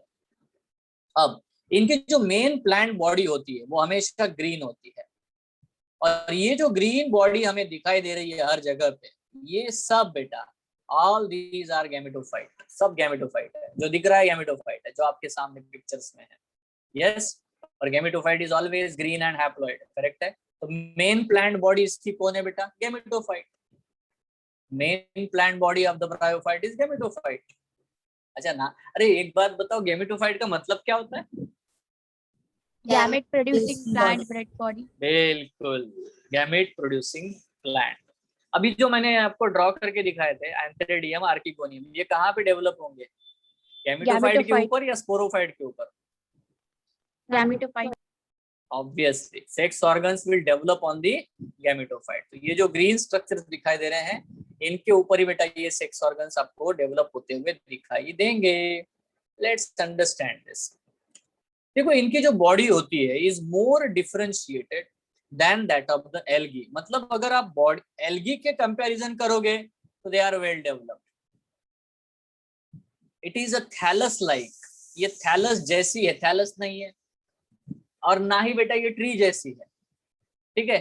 Thallus like and prostate और इरेक्ट। प्रोस्ट्रेट का मतलब है या तो वो जमीन पे फैले होते हैं ऐसे, या तो ऐसे होते हैं, erect, and attached to the substratum by unicellular और multicellular rhizoids। अगर आप देख रहे हो नीचे, तो इनके पास बेटा राइजॉइड मतलब रूट जैसा, देखो राइजॉइड का मतलब होता है रूट लाइक स्ट्रक्चर। देखो मैं यहाँ पे क्लियर बोल दूं, इनमें ना स्टेम है, ना रूट है, ना लीव्स है। इनमें जब भी कोई चीज होगी वो होगी बेटा root like, leaf like, stem like, ऐसा ही होगा। They do not have a root, leaf and stem. They have a root-like, leaf-like और stem-like structure because इनके अंदर conducting tissue नहीं है। रूट में conducting tissue होता है, xylem phloem। बात क्लियर है? Yes. Yes, sir. कारण समझ गए ना, मैं इसको रूट लाइक क्यों बोलता हूँ। काम तो वही कर रहा है, वो पानी एब्जॉर्ब कर रहा है, मिनरल एब्जॉर्ब कर रहा है ना, एंकरेज प्रोवाइड कर रहा है, फिक्स कर रहा है उसको गैमेटोफाइट को। बट मेन प्रॉब्लम है कि वो सब हैप्लॉइड है, डिप्लॉइड है नहीं। और दूसरा मेन प्रॉब्लम है कि उसमें कोई कंडक्टिंग टिश्यू नहीं है, इसीलिए वो रूट जैसा है, रूट नहीं है। काम उसके जैसा कर रहा है, स्ट्रक्चर वैसा दिखा रहा है, बट एक्चुअली वैसा नहीं है। अरे समझ रहे हो? Yes sir. तो फिर क्वेश्चन आएगा ये कि यूनिसेल्युलर मल्टी सेल्युलर क्या है सर, ये भी पढ़ना है। हाँ, ये पढ़ेंगे अभी। सर ये प्रोस्ट्रेट इरेक्ट क्या है सर, ये भी पढ़ेंगे हम लोग। तो इनके बीच का डिफरेंस हमें समझना है, प्रोस्ट्रेट इरेक्ट और दूसरा यूनिसेल्युलर मल्टी सेल्युलर राइजोइड्स। ठीक है, that means they lack true roots, stem और लीव्स। उनमें ना रूट्स होते हैं, ना स्टेम होते हैं, ना लीव्स होते हैं, कुछ नहीं होता। ठीक है, the main plant body is haploid. अभी देखो ये इंपॉर्टेंट है। ये उनकी मेन प्लांट बॉडी हमेशा कैसी होती है, हैप्लॉइड। ये जो प्लांट बॉडी है कैसी बेटा, हैप्लॉइड है। ये स्पोरोफाइट उसके ऊपर डेवलप हुआ, ये कैसा होगा, डिप्लॉइड। ठीक है, यहां से यहां तक कौन है बेटा, गैमेटोफाइट है, दिख रहा है ना। उसके ऊपर कौन है बच्चों, ये स्पोरोफाइट है। The main plant body is a haploid. It produces gametes, hence it is called as a gametophyte. हो गया, ये पहले बेसिक मैंने आपका बना के रखा है। Yes or no? चलो मेरे प्यारे बच्चों, क्वेश्चन का जवाब दो। ब्रायोफाइट की मेन प्लांट बॉडी क्या होती है, हैप्लॉइड या डिप्लॉइड? हैप्लॉइड। हैप्लॉइड। उसे क्या कहते हैं? गैमेटोफाइट। अच्छा, क्यों कहते हैं गैमेटोफाइट? क्योंकि वो क्या प्रोड्यूस करता है? क्या टैलेंट है यार आपके अंदर, कितने होशियार हो आप लोग, बताओ। इसको बोलते हैं टैलेंट, सब पता है आपको। अच्छा, इनमें root like, stem like, leaf like है ना, ये क्या चक्कर है? रूट स्टेम लीफ बोल दो ना। नहीं, नहीं बोलेंगे, क्यों? क्योंकि हैप्लॉइड है ना। And they have no conducting tissue. हाँ एग्जैक्टली, चलो बढ़िया है। ना यहाँ पे बात करते हैं, the sex organ in bryophytes are multi cellular. अभी मैंने ड्रॉ करके दिखाया था, सेक्स ऑर्गन कैसे होते हैं, multicellular. Male sex organ को हम लोग क्या कहते हैं बच्चों, antheridium, and produces the biflagellate antherozoid. आपने देखा, मैंने जब डायग्राम बनाई थी तो मैंने कैसा बनाया था मेल गैमेट को, ऐसे बनाया था ना, बिल्कुल गलती नहीं करी है ना। याद रखना ये चीज, सब लोग नोट करके रखो अभी, मतलब दिमाग में लिखो मत। ठीक है, जब मैं टेरिडोफाइट में बनाऊंगा ना, ये ऐसे बनाऊंगा। और 1 2 3 4 5, ये क्या हो गया बताओ, कितने फ्लैजेला हो गए? 5 5 नहीं, पर ज्यादा हो गया ना, 2 से ज्यादा। इसे मैं बाइफ्लैजेलेट कहता हूँ, इसे मैं मल्टीफ्लैजेलेट कहता हूँ। तो बताओ टेरिडोफाइट में मेल गैमेट कैसा होता है? मल्टीफ्लैजेलेट। और ब्रायोफाइट में कैसा होता है? बाइफ्लैजेलेट। क्या टैलेंट है। अच्छा एक है, मैं बोलता हूँ comma shaped and spiral shaped male gamete, बताओ कहाँ पे होगा? कॉमा शेप किसमें है? ये ऐसा होता है, बहुत बढ़िया ऐसा है ना। ये देखो, ये कैसा है, कॉमा शेप इन द है ना ब्रायोफाइट। और ये स्पाइरल शेप कहाँ पे होता है बेटा? टेरिडोफाइट में। Is it clear? Yes, okay, so that's it. तो देखो, फीमेल सेक्स ऑर्गन जो होती हैं उसको हम लोग कहते हैं archegonium. Is a flask shaped, अभी बनाया था flask shape, and produces single egg. बराबर, एक ही एक सेल बनाया था अंदर। ये एनसीईआरटी की स्टेटमेंट से लाइन बाय लाइन, यस और नो, है ना। यस, तो बेटा अभी क्या करते हैं, डायरेक्टली हम लोग, है ना, यहाँ पे आप देख सकते हो एक एग्जाम्पल यहाँ पे उन्होंने बताया है, मर्केंशिया। प्यारे बच्चों, मर्केंशिया, ये एग्जाम्पल यहाँ पे दिखाया है। अभी मर्केंशिया में एक्चुअली 2 प्रकार के गैमेटोफाइट बनते हैं, मतलब फीमेल का थैलस अलग होता है और मेल थैलस अलग होता है। अगर मैंने आपको ये बताया होगा डायोशियस और मोनोएशियस क्या है, आपको बताया था क्या मैंने, डायोशियस मोनोएशियस क्या होता है? नहीं बताया है तो चलो पहले तो वही बेसिक कंसेप्ट हम लोग समझ लेते हैं। ठीक है, देखो नॉर्मली प्यारे बच्चों, जब हम लोग मोनोएशियस ये वर्ड यूज करते हैं, मैं प्लांट के हिसाब से बता देता हूँ। अगर एक ही प्लांट के ऊपर मेल सेक्स फ्लावर और फीमेल सेक्स फ्लावर प्रेजेंट हो, तो उस प्लांट को मैं मोनोएशियस प्लांट कहता हूं। क्या वर्ड लिखा बेटा मैंने मोनो,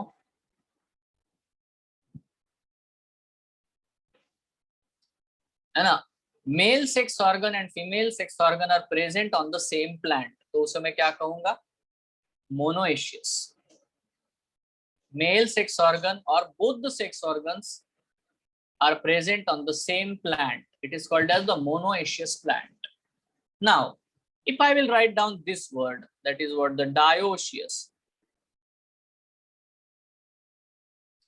Dioecious का मतलब होता है if the male and female plant bodies are different, मतलब एक प्लांट के ऊपर मेल सेक्स ऑर्गन डेवलप होते हैं और दूसरे प्लांट के ऊपर बेटा फीमेल सेक्स ऑर्गन डेवलप होते हैं। इवन जैसे कि ह्यूमन बींग्स का एग्जांपल लोगे तो बेटा human beings are dioecious, male body and female body is different, even morphologically different, yes और नो। तो बेटा डेफिनेटली हम लोग क्या कहलाएंगे, डायोशियस या मोनोएशियस? डायोशियस। डायोशियस। तो फर्क आपको समझ में आना चाहिए। नाउ ये नीट का क्वेश्चन आपको याद रखना है कि मर्केंशिया जो यहाँ पे आपके सामने एग्जांपल दिया गया है, इज अ मोनोएशियस और डायोशियस, बता दो। डायोशियस। डायोशियस। तो लिख लो, ये स्टेटमेंट लिख लो कि Marchantia is a dioecious bryophyte, yes और नो। डायोशियस इसीलिए क्योंकि उसमें दो दो प्रकार के गैमेटोफाइट बनते हैं, एक है फीमेल गैमेटोफाइट और एक है बेटा male gametophyte, female thallus and male thallus.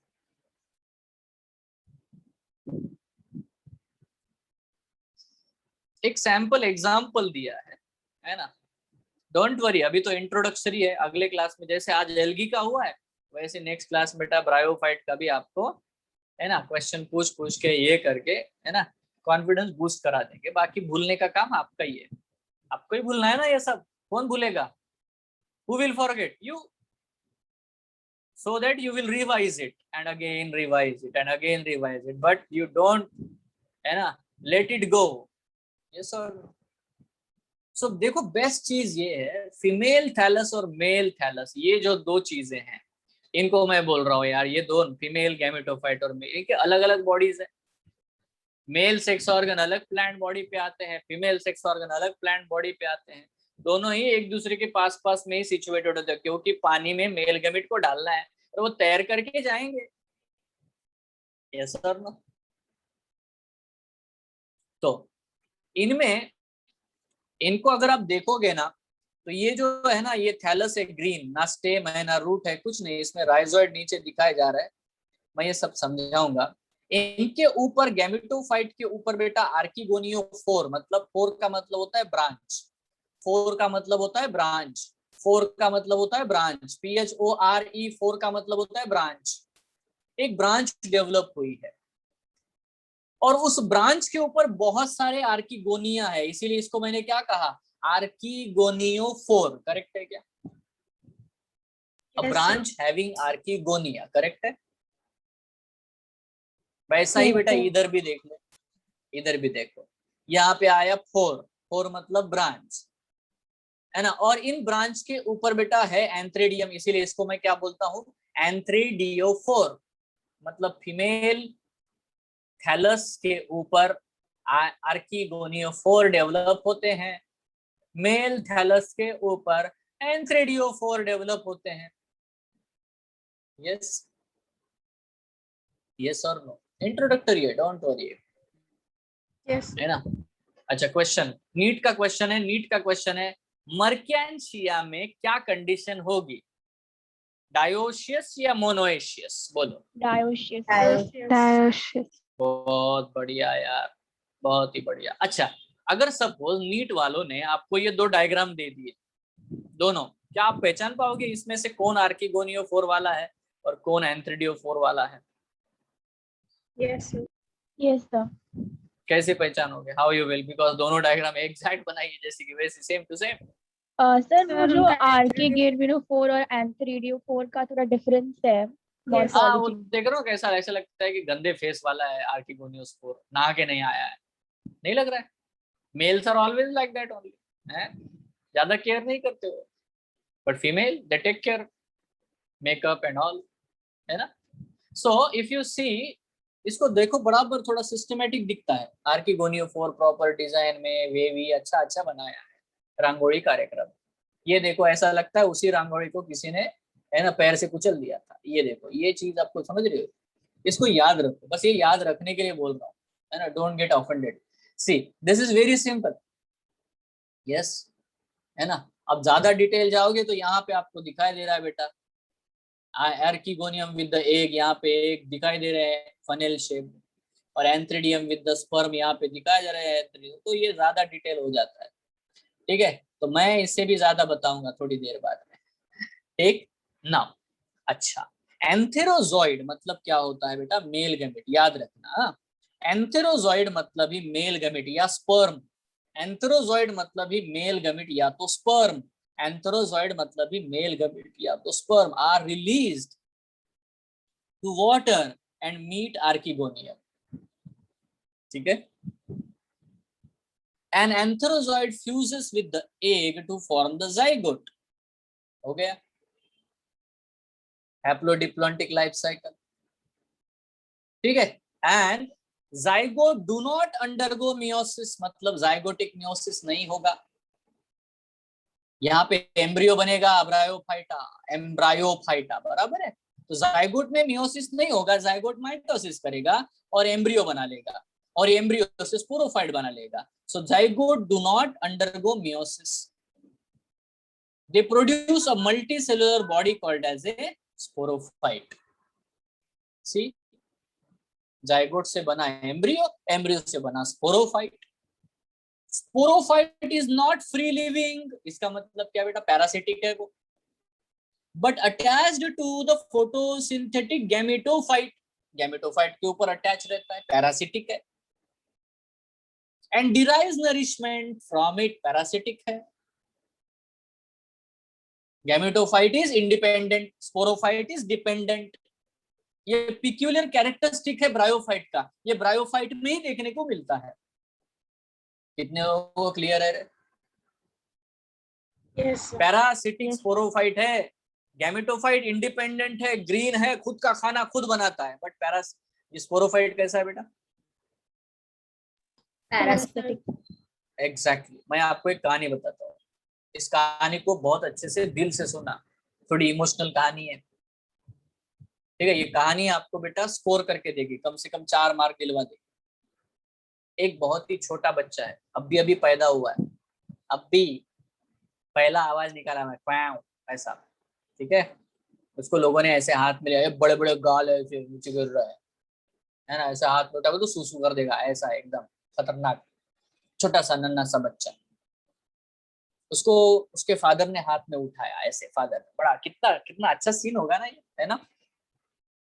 अभी बेटा सोचो तो, ये बच्चा जो है ये पूरी तरह से फादर के ऊपर डिपेंडेंट है, बराबर है। खाने से लेकर, पीने से लेकर, हर एक्टिविटी से लेकर, उसका कोई एग्जिस्टेंस भी नाम भी नहीं है, उसको कुछ कोई नाम भी नहीं है। हाँ ये क्या है, अच्छा आज पैदा हुआ है, अच्छा ठीक है, ये है उसकी एग्जिस्टेंस। कोई है, कोई पहचान रहा है उसको? कुछ नहीं है। उसकी पहचान उसके फादर से है ना। फादर डोमिनेंट है, जॉब पे जाते हैं, काम करते हैं, है ना, घर में सब कमा करके लाते और ये बच्चे को खिलाते हैं। Now this is the first stage of this story, but what happened next? बच्चा धीरे धीरे बड़ा होने लगा, स्कूल जाने लगा। बट बेटा चाहे वो कितना भी स्कूल में जाए, बड़ा हो जाए, अभी भी सेकंड स्टेज में वो अभी भी बेटा फादर के ऊपर डिपेंडेंट है। फादर जॉब पे जाते हैं, कमा के लाते हैं, नरिशमेंट जो भी करना है वो बच्चे को देते हैं। तो बच्चा is dependent on the father and father is independent, है ना, डूइंग जॉब, कमाई कर रहे हैं, कुछ तो कर रहे हैं। Yes sir. तीसरी स्टेज आएगी जिंदगी में, बच्चा बड़ा हो गया, उसने अपना एजुकेशन कंप्लीट करके उसको भी जॉब लग गया, और बढ़िया जॉब लगा, फादर से भी बढ़िया। बट अभी भी फादर रिटायर नहीं हुए हैं। अब ये तीसरी स्टेज को समझो, दोनों ही इंडिपेंडेंट है, दोनों ही अपना अपना ख्याल रख सकते हैं। और अभी तो बच्चा जो बोलता है ना वो डोमिनेंस है, बच्चा जो बोलेगा वो फादर सुनेंगे।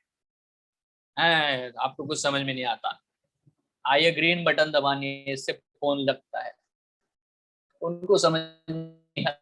हमेशा फोन आता है वो हमें पूछते कौन सी बटन दबानी है, इतना बेटा डिफरेंस। सारी बात समझ में है ना। इमोशनल कहानी ऐसा होता है, सबके साथ होता है। जनरेशन चेंज होती है, ठीक है। पहले फादर डोमिनेंट थे, फादर भैया इस कॉर्नर में खड़ा रहे, चल, तो उधर खड़ा रह जाता था, छोटा बच्चा था। आज वो चेंज हो गया है, बट दोनों ही इंडिपेंडेंट है, दोनों ही कमा रहे हैं, दोनों ही बेटा है ना अपने ऊपर सेल्फ डिपेंडेंट। बट बेटा फादर थोड़े थोड़े थक चुके हैं, पहले जितना वो जोश में थे ना वैसे नहीं है अभी। यस और नो। चौथी स्टेज आएगी बेटा लाइफ की, क्या होगी पता? चौथी स्टेज आएगी बच्चों लाइफ की, और ये जो स्टेज है ना, इसमें फादर रिटायर हो गए, घर के अंदर ही रहते हैं, बच्चा बेटा बड़ा हो चुका है और भी प्रमोशन हो चुका है, उसकी हर तरफ वाहवाही हो रही है, देखो है ना, इसने तो और भी नई नई चीजें लाई है। फादर एक कमरे में ही रहते हैं, ज्यादा उनको कोई पूछता भी नहीं है, उनका जॉब भी चला गया है, और फादर अभी पूरी तरह से बच्चे के ऊपर डिपेंडेंट है। फादर बच्चे के ऊपर डिपेंडेंट है। कहानी बदल गई बेटा, चेंज हो गया ना, जनरेशन विल चेंज। यस और नो। तीसरी बेटा लास्ट स्टेज, फादर का एग्जिस्टेंस ना के बराबर है, कोई गिनता ही नहीं है। शुरू में बच्चे की थी ना वैसी चीज हो गई, अभी फादर का हो गया है ना। एक फोटो लगा दिया, एक फोटो लगा दिया है ना, कभी हार भी चढ़ा दिया, कभी नहीं भी चढ़ाया, नो वन इज नोटिसिंग। या तो पड़े हैं कोने में, उड़ भी नहीं सकते, बोल भी नहीं सकते, पूरी तरह से बच्चे को। और बच्चा, उसका तो डबल प्रमोशन हुआ है, डबल जॉब करना शुरू किया है, जॉब के साथ साथ बिजनेस भी शुरू कर दिया है, और इतना डोमिनेंट कि बेटा वर्ल्ड भर में फैल गया उसका बिजनेस। ये 5 स्टेजेस समझ में आती है? Yes sir. This is a very simple story. Now related, बच्चा बेटा गैमेटोफाइट है, नहीं सॉरी, बच्चा स्पोरोफाइट है और फादर गैमेटोफाइट है, ठीक है। इनिशियली एल्गी में आपको स्पोरोफाइट दिखता ही नहीं, जस्ट स्पोर होता है, स्पोर ना, और थैलस ग्रीन हैप्लॉइड गैमेटोफाइट है, पहली स्टेज एल्गी में है। दूसरी स्टेज जो अभी आप देख रहे हो, बच्चा बड़ा हो रहा है बट फिर भी फादर के ऊपर डिपेंडेंट है, फादर गैमेटोफाइट है, जॉब कर रहे हैं, बट बच्चा उनके ऊपर डिपेंड हो रहा है, बड़ा हो रहा है, धीरे धीरे उसमें चेंजेस आ रहे हैं, ठीक है। मॉसिस में पहुंचते पहुंचते बेटा ये बड़ा अच्छा डेवलप हो जाता है, और जैसे टेरिडोफाइट आएगा तो बेटा स्पोरोफाइट भी ग्रीन होता है और गैमेटोफाइट भी ग्रीन होता है, दोनों ही इंडिपेंडेंट होते हैं। आपको बार बार क्वेश्चन आएगा नीट में, ऐसा ग्रुप बताओ जिसमें गैमेटोफाइट और स्पोरोफाइट दोनों इंडिपेंडेंट होते हैं, आंसर बोलो क्या होगा? टेरिडोफाइट। बिल्कुल सिंपल, हो गया ना 4 मार्क। अब दोनों ही है ना, अभी स्पोरोफाइट डोमिनेंट हो रहा है, उसको रूट आ गया, स्टेम आ गया, लीफ आ गया, उसमें वेस्कुलर सिस्टम आ गया टेरिडोफाइट में, बच्चा जॉब पे लग गया है, लगा ना। बट अभी फादर थके नहीं है, उनका भी जॉब चल रहा है, वो उनको प्रोथैलस बोलते हैं, थोड़े थक गए पहले से, पहले थैलस थे अब प्रोथैलस हो गए, थोड़े से कम हो गए। बेटा जिम्नोस्पर्म में जाओगे ना तो प्लांट ह्यूज बड़े हो गए हैं, बच्चा स्पोरोफिटिक प्लांट डिप्लॉयड बहुत बड़ा, सीड आने लगा, सीड नई चीज खरीद ली है, फादर रिटायर्ड। गैमेटोफिटिक कंडीशन इतनी, मतलब 4 सेल, पोलन ग्रेन बना 4-5 सेल का, बस हो गया, यही मेल गैमेटोफाइट है, हटाओ इतना बेटा। Reduced gametophyte is reduced too much, no one is noticing, microscope में देखोगे तो दिखेंगे, घर के अंदर है, बाहर आते ही नहीं है। अरे समझ रहे हो आप? फिर आता है एंजियोस्पर्म, एंजियोस्पर्म हाईली एडवांस, पूरी दुनिया भर में छा गया, डबल प्रमोशन, डबल फर्टिलाइजेशन करता है, अच्छा खासा सीड, सीड के साथ फ्रूट, समझ रहे हो आप, है ना। और इधर मेल गैमेटोफाइट 3 सेल का, 2 मेल गैमेट बनते हैं और एक वेजिटेटिव सेल, पोलन ग्रेन, छोटे छोटे, पता भी नहीं चलता किधर है किधर नहीं है, एम्ब्रियो सैक बिल्कुल अंदर, ओव्यूल के भी अंदर, न्यूसेलस के अंदर दब गए, ठीक है। वो नॉन ग्रीन हो गए, वो खुद का खाना भी डिपेंडेंट हो चुके हैं, क्यों? क्योंकि स्पोरोफाइट बढ़ चुके हैं, बहुत बड़े बड़े हो गए। क्या आपको कहानी समझ में आती है? Yes sir. Yes sir. हमारी एनसीईआरटी में लिखा है कि इन gymnosperm and angiosperm the male gamete becomes few sailed, gametophyte becomes very few sailed, बिल्कुल छोटे हो जाते हैं, दिखते नहीं है। तो ये कहानी अगर आपको समझ में आई तो इसके 2 क्वेश्चन नीट में बार बार पूछते हैं। पहला कि आप उस ग्रुप का नाम बताओ जिसमें गैमेटोफाइट डोमिनेंट है और स्पोरोफाइट उसके ऊपर डिपेंडेंट है। आप बताओ उस ग्रुप का नाम ब्रायोफाइट। जिसको हम पढ़ रहे हैं। और एक क्वेश्चन बार बार आता है कि ऐसा प्लांट का ग्रुप बताओ जिसमें गैमेटोफाइट और स्पोरोफाइट दोनों इंडिपेंडेंट है, दोनों ग्रीन है। हेरिडोफाइट। क्या टैलेंटेड बच्चे हो तुम लोग, बताओ। आज तुमको नीट का पेपर प्लांट किंगडम दिया जाए तो आप आज सॉल्व कर दो, ऐसी कंडीशन है आपकी। Yes yes. So some cells of this sporophyte undergo meiosis. अब यहाँ पे क्या बोल रहा है, स्पोरोफाइट तो डिपेंडेंट है, तो स्पोरोफाइट के ऊपर स्पोरेंजिया बनता है। Some cells of this sporophyte undergo meiosis. Sporic meiosis होगा, बताया ना मैंने यहाँ पे। कौन सा मियोसिस होगा बेटा? Sporic meiosis.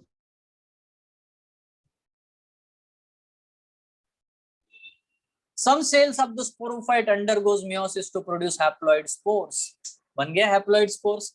चलो बेटा वो क्वेश्चन का आंसर दो। Which is the first stage of the haploid generation? ये क्वेश्चन का आंसर spores। स्पोर्स। याद है ना ये क्वेश्चन बताया? Yes. So these spores germinate to form a gametophyte। फिर से आया gametophyte, गैमेटोफाइट से स्पोरोफाइट आया, स्पोरोफाइट से गैमेटोफाइट आया। ये जो चीज है ये मैं आपको पेन एंड पेपर से फिर एक बार दिखाऊंगा, फिर पूरा लाइफ साइकिल एक साथ समझाऊंगा।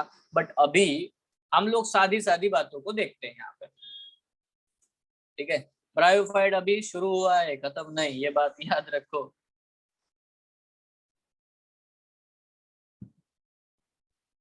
अरे कुछ लोगों को ऐसा लगता है कि अभी क्लास हो गया मतलब 5-10 मिनट में वो यूट्यूब पे अपलोड हो जाता है, ऐसा नहीं होता है ना।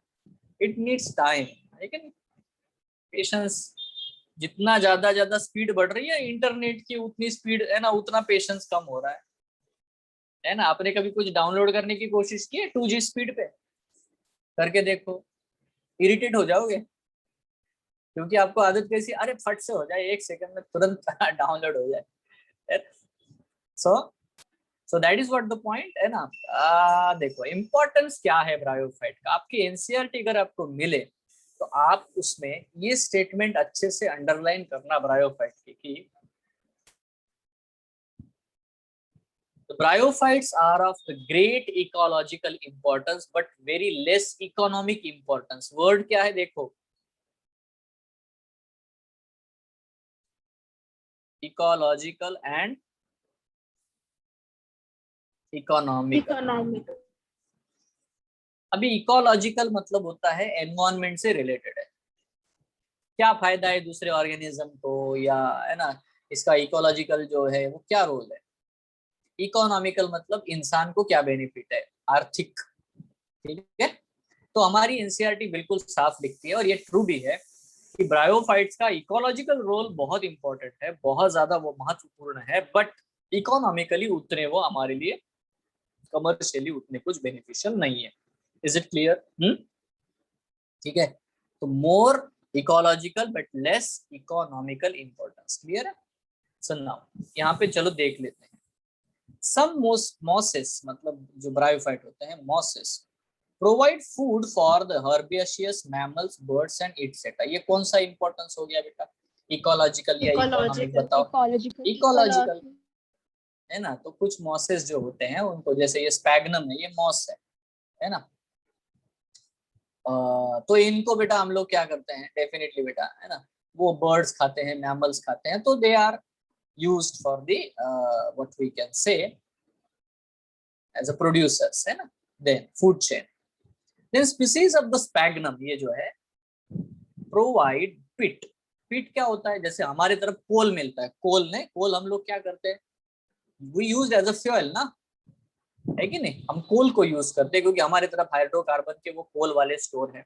आप अरेबियन कंट्रीज में जाओ तो वहां पे बेटा ये जो डीजल से ऑयल से ये भी हाइड्रोकार्बन्स के। अब बेटा आप यूरोपियन कंट्रीज में जाओगे जहाँ ठंड ज्यादा है, ग्रीनलैंड वगैरह में वहां जाओगे तो वहां पे क्या है, इतनी ठंड है कि बहुत ज्यादा अमाउंट में ये मॉसेस तैयार होते हैं, हर साल बहुत सारे तैयार होते हैं, हर साल मरते हैं और वो डिपॉजिट होते जाते हैं layer by layer, layer by layer. तो उनसे जो बनता है उसको हम लोग बॉग पिट बोलते हैं। क्या बोलते हैं उसको हम लोग? बॉग पिट। ठीक है, ब्रॉड पिट नहीं, ब्रैड पिट ब्रॉड पिट क्या होता है वो, ठीक है, तो वो नहीं है, ये बॉग पिट। तो ये जो बॉग पिट जो है it is used as a fuel. अब बताओ बेटा ये कौन सा इंपॉर्टेंस है? Economic economical. क्या टैलेंट है तुम लोगों में। सो it has even water holding capacity. पहले के जमाने में ना शिप जाती थी, शिपमेंट करते थे, एक जहाज से चला 6 महीने लेके जा रहे हैं, दूसरे कंट्री में जा रहे हैं, है ना, हैया हो वल्लभ रे नखवा चल रहे हो, ठीक है। तो ये जो शिप्स जाती थी उनमें जो लिविंग स्टॉक जो भी है, यहाँ से बकरियां लेके जा रहे हैं, टोमेटो लेके जा रहे हैं, मैंगो लेके जा, चलो अल्पेंसो मैंगो लेके जा रहे हैं, अमेरिका पहुंचा रहे हैं। तो डेफिनेटली बेटा तब तो फ्रीजर नहीं थे, रेफ्रिजरेटर नहीं थे, ये सब चीजें नहीं थी, ठीक है। तो उस समय ये जो बॉकपीट होते हैं ना, इनके ऐसे बेटा ऐसे सैक्स बना लेते थे, है ना, उसमें ये आजू बाजू में भर देते, तो इनमें पानी को पकड़ के रखने की बड़ी क्षमता है।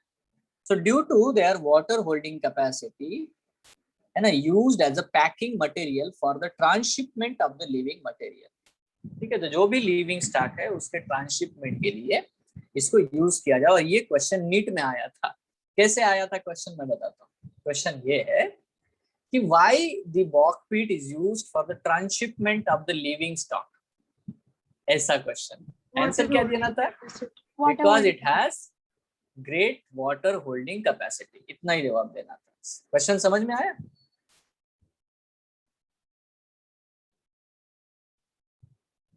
अरे हाँ या ना, कुछ तो बोलो।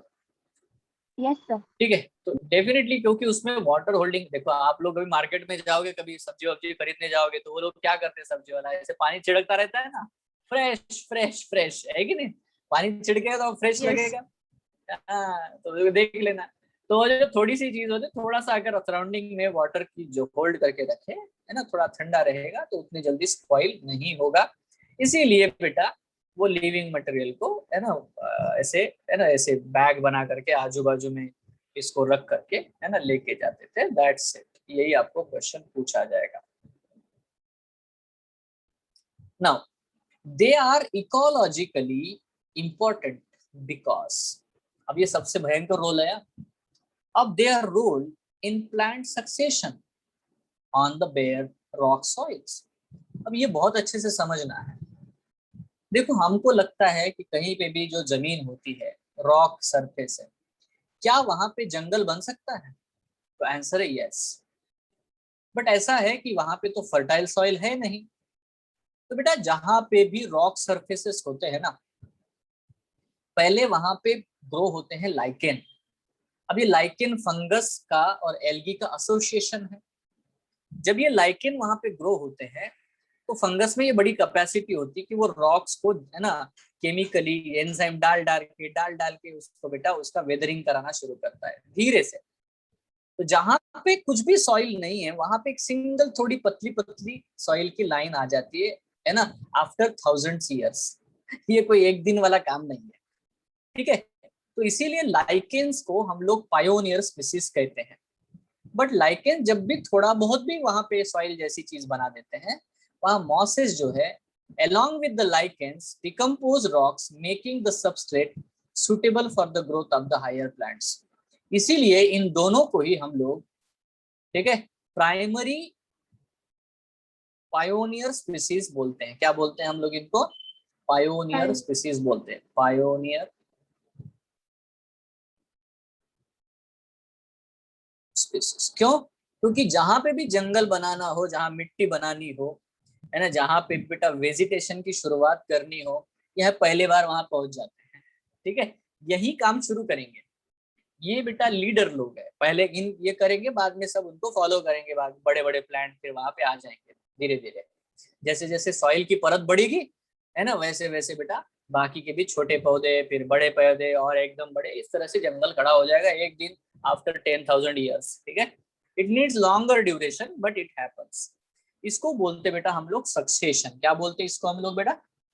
सक्सेशन। इस प्रोसेस को हम लोग बोलते हैं सक्सेशन। तो यहाँ पे याद रखना कि, है ना, with lichens mosses act as a pioneer species. ये बहुत बड़ा रोल है ना, इकोलॉजिकल। पक्का। अब एक आता है बेटा, since mosses form dense mats on the soil. अब ये देखो, आप देखोगे ना यहाँ पे, आप कभी नोट करना यार, मतलब जो भी आप देखोगे स्विट्जरलैंड की अगर फोटोज वगैरह देखते हो तो ऐसे एकदम बेटा ग्रीन मैट जैसा बिछा होता है, एकदम बढ़िया, है ना। ग्रास नहीं होती वो, आपको लगेगा ग्रास है, इट्स नॉट ग्रास। वो एकदम फर्म चिपकी हुई होती है जमीन को। तो ये होते हैं मॉसेस। तो ये मॉसेस एकदम मैट जैसा बना लेते हैं, dense mat of mosses on soil. ठीक है, and they can prevent the soil erosion. इससे क्या होगा कि सॉइल की इरोजन को ये रोक सकते हैं। तो ये भी इकोलॉजिकल इंपॉर्टेंस है, ये भी इकोलॉजिकल इंपॉर्टेंस है। फूड जैसा यूज होते हैं तो वो भी इकोलॉजिकल इंपॉर्टेंस है। एक ही इकोनॉमिकल मिला है कि नहीं? तो हमारी एनसीईआरटी ने लिखा है उसको, great ecological importance but very few economical values. Correct है? समझ गए हो क्या? Yes sir. बहुत बढ़िया, बहुत ही बढ़िया। अब आता है बेटा इनका क्लासिफिकेशन। ठीक है, यहाँ से बेटा चीजें बदल जाएंगी, क्योंकि अब हम लोग एक तो अलग अलग प्रकार के मॉसेस के बारे में, उनके स्ट्रक्चर के बारे में, मतलब कहाँ पे वो इरेक्ट स्ट्रक्चर दिखाएगा और कहाँ पे प्रोस्टेट, कहाँ पे यूनिसेलुलर राइजोइड होंगे, कहाँ पे मल्टी सेलुलर, ये हमें देखना है। ठीक है, और लाइफ साइकिल में भी डिफरेंसेस है उनमें। लीवर वर्ड का लाइफ साइकिल थोड़ा अलग होता है, मॉसेस का लाइफ साइकिल थोड़ा अलग होता है। बच्चों लीवर वर्ड को हम लोग, अगर आपको याद होगा तो मैंने ये नाम लिखा था,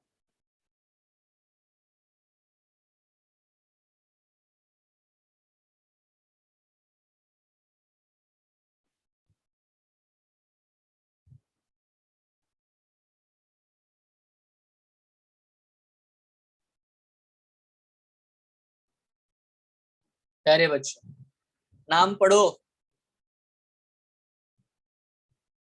हिपैटिक ऑप्सिडा, और दूसरा नाम क्या है बेटा? ब्रायोप्सिडा। तो ये दो नाम है मेरे प्यारे बच्चों, इनके बारे में हम लोगों ने पढ़ा था। One is hepaticopsida, one is word the bryopsida. ठीक है, अब इसके अलावा प्यारे बच्चों, इसके अलावा तीसरा नाम मैंने आपको बताया था, वो था, बताया था कि नहीं? ये भी, ये तो बोलो, शायद नहीं भी बताया होगा, हो सकता है। नहीं सर, बताया था आपने। एंथ, इनको बोलते हैं, ओके, इसको बोलते हैं हॉर्नवर्ट। ठीक है, तो बच्चों इनमें क्या क्या डिफरेंसेस है मैं आपको बताना चाहूंगा। I want to tell you this. ठीक है, so let's understand types of bryophytes on the basis of thallus. उनके क्लासिफिकेशन हुए हैं, लिवरवर्ट, है ना, हॉर्नवर्ट और मॉसेस। तो डेफिनेटली बेटा इनके बारे में, इन तीनों के बारे में हम लोगों को पढ़ना है। सबसे पहले हम लोग लिवरवर्ट के बारे में पढ़ेंगे। अगर आप लिवरवर्ट के बारे में देखोगे तो they grow usually in moist shady habitats such as banks of streams, marshy ground, damp soil, वही बात है, they will grow like that. ठीक है, जैसे सारे मॉस होते वैसे। So their plant bodies of thalloid. Example Marchantia का आपके बुक में दिया गया है, एक ही एग्जांपल उन्होंने दिया है, थैंक गॉड, है कि नहीं? ज्यादा तो दी नहीं, तो एक दिया है तो बढ़िया है। मर्केंशिया, कौन सा नाम बेटा? मर्केंशिया, ए मर्केंशिया। ठीक है, so it's simple. So just Marchantia is an example. अगर आपको ज्यादा चाहिए तो एक और एग्जांपल देता हूं जो आपको याद रह सकता है, वो है रिक्शिया। रिक्शा जानते हो ना, ऑटो रिक्शा, ठीक है, वो अलग है, ये रिक्शिया है, RICCIA, रिक्शिया। ये एक अलग स्पीसीज है, ये है Marchantia, Marchantia, Marchantia, रिक्शिया। Is it clear? Simple. ठीक है, तो दो लिवर वर्ड के एग्जांपल है, एक है रिक्शिया, एक है Marchantia. These are the two examples. अब ये देख सकते हो बेटा, आपको दिख रहा है? अच्छा, इसकी बॉडी कैसी है? आपको लग रही है? मैं दो वर्ड बोलता हूँ, इरेक्ट एंड प्रोस्टेट, कौन सी लगती है ये? प्रोस्टेट। प्रोस्टेट है, फैला हुआ है ना, डॉर्सी वेंट्रल प्लैटन, पापड़ है यार ये, जो जमीन से बिल्कुल चिपका हुआ है। ठीक है, so it's a prostrate, it's not erect. Yes, so definitely बेटा ये प्रोस्टेट स्ट्रक्चर होते हैं। नाउ इनका thallus is dorsiventrally and closely appressed to the substance. दिख रहा है, एप्रेस मतलब दबा हुआ, ठीक है। कोई भी आप कपड़ा ले लो और कपड़े को है ना फर्श के ऊपर डाल दो, दैट्स इट, डन। वो है आपका लीवर वर्ट।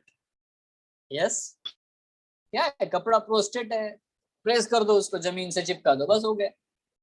तो that is the way they are the papad like dorsiventrally flattened. Dorsal मतलब ऊपर का पोर्शन, वेंट्रल मतलब नीचे वाला पोर्शन। आपके अगर डॉग है, क्या कुत्ता है, कुत्ता इसको डॉग बोलते हैं, पपी व्हाटएवर।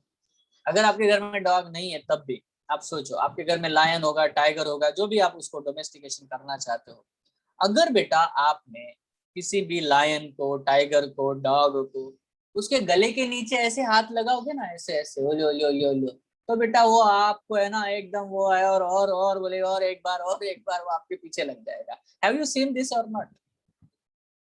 Yes. अरे Yes. देखा है या नहीं है ना?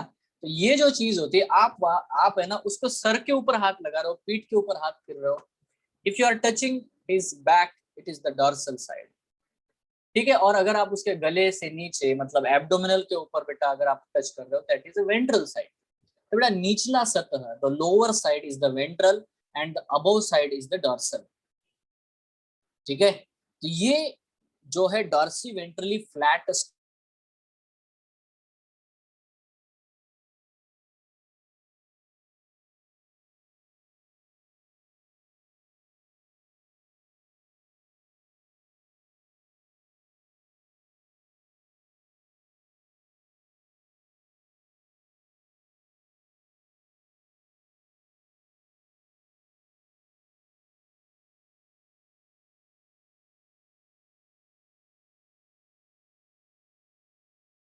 सर आपकी आवाज नहीं।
बेटा क्या आपको आवाज आ रही है? Yes, sir. Yes, sir. Okay, बहुत यस बढ़िया।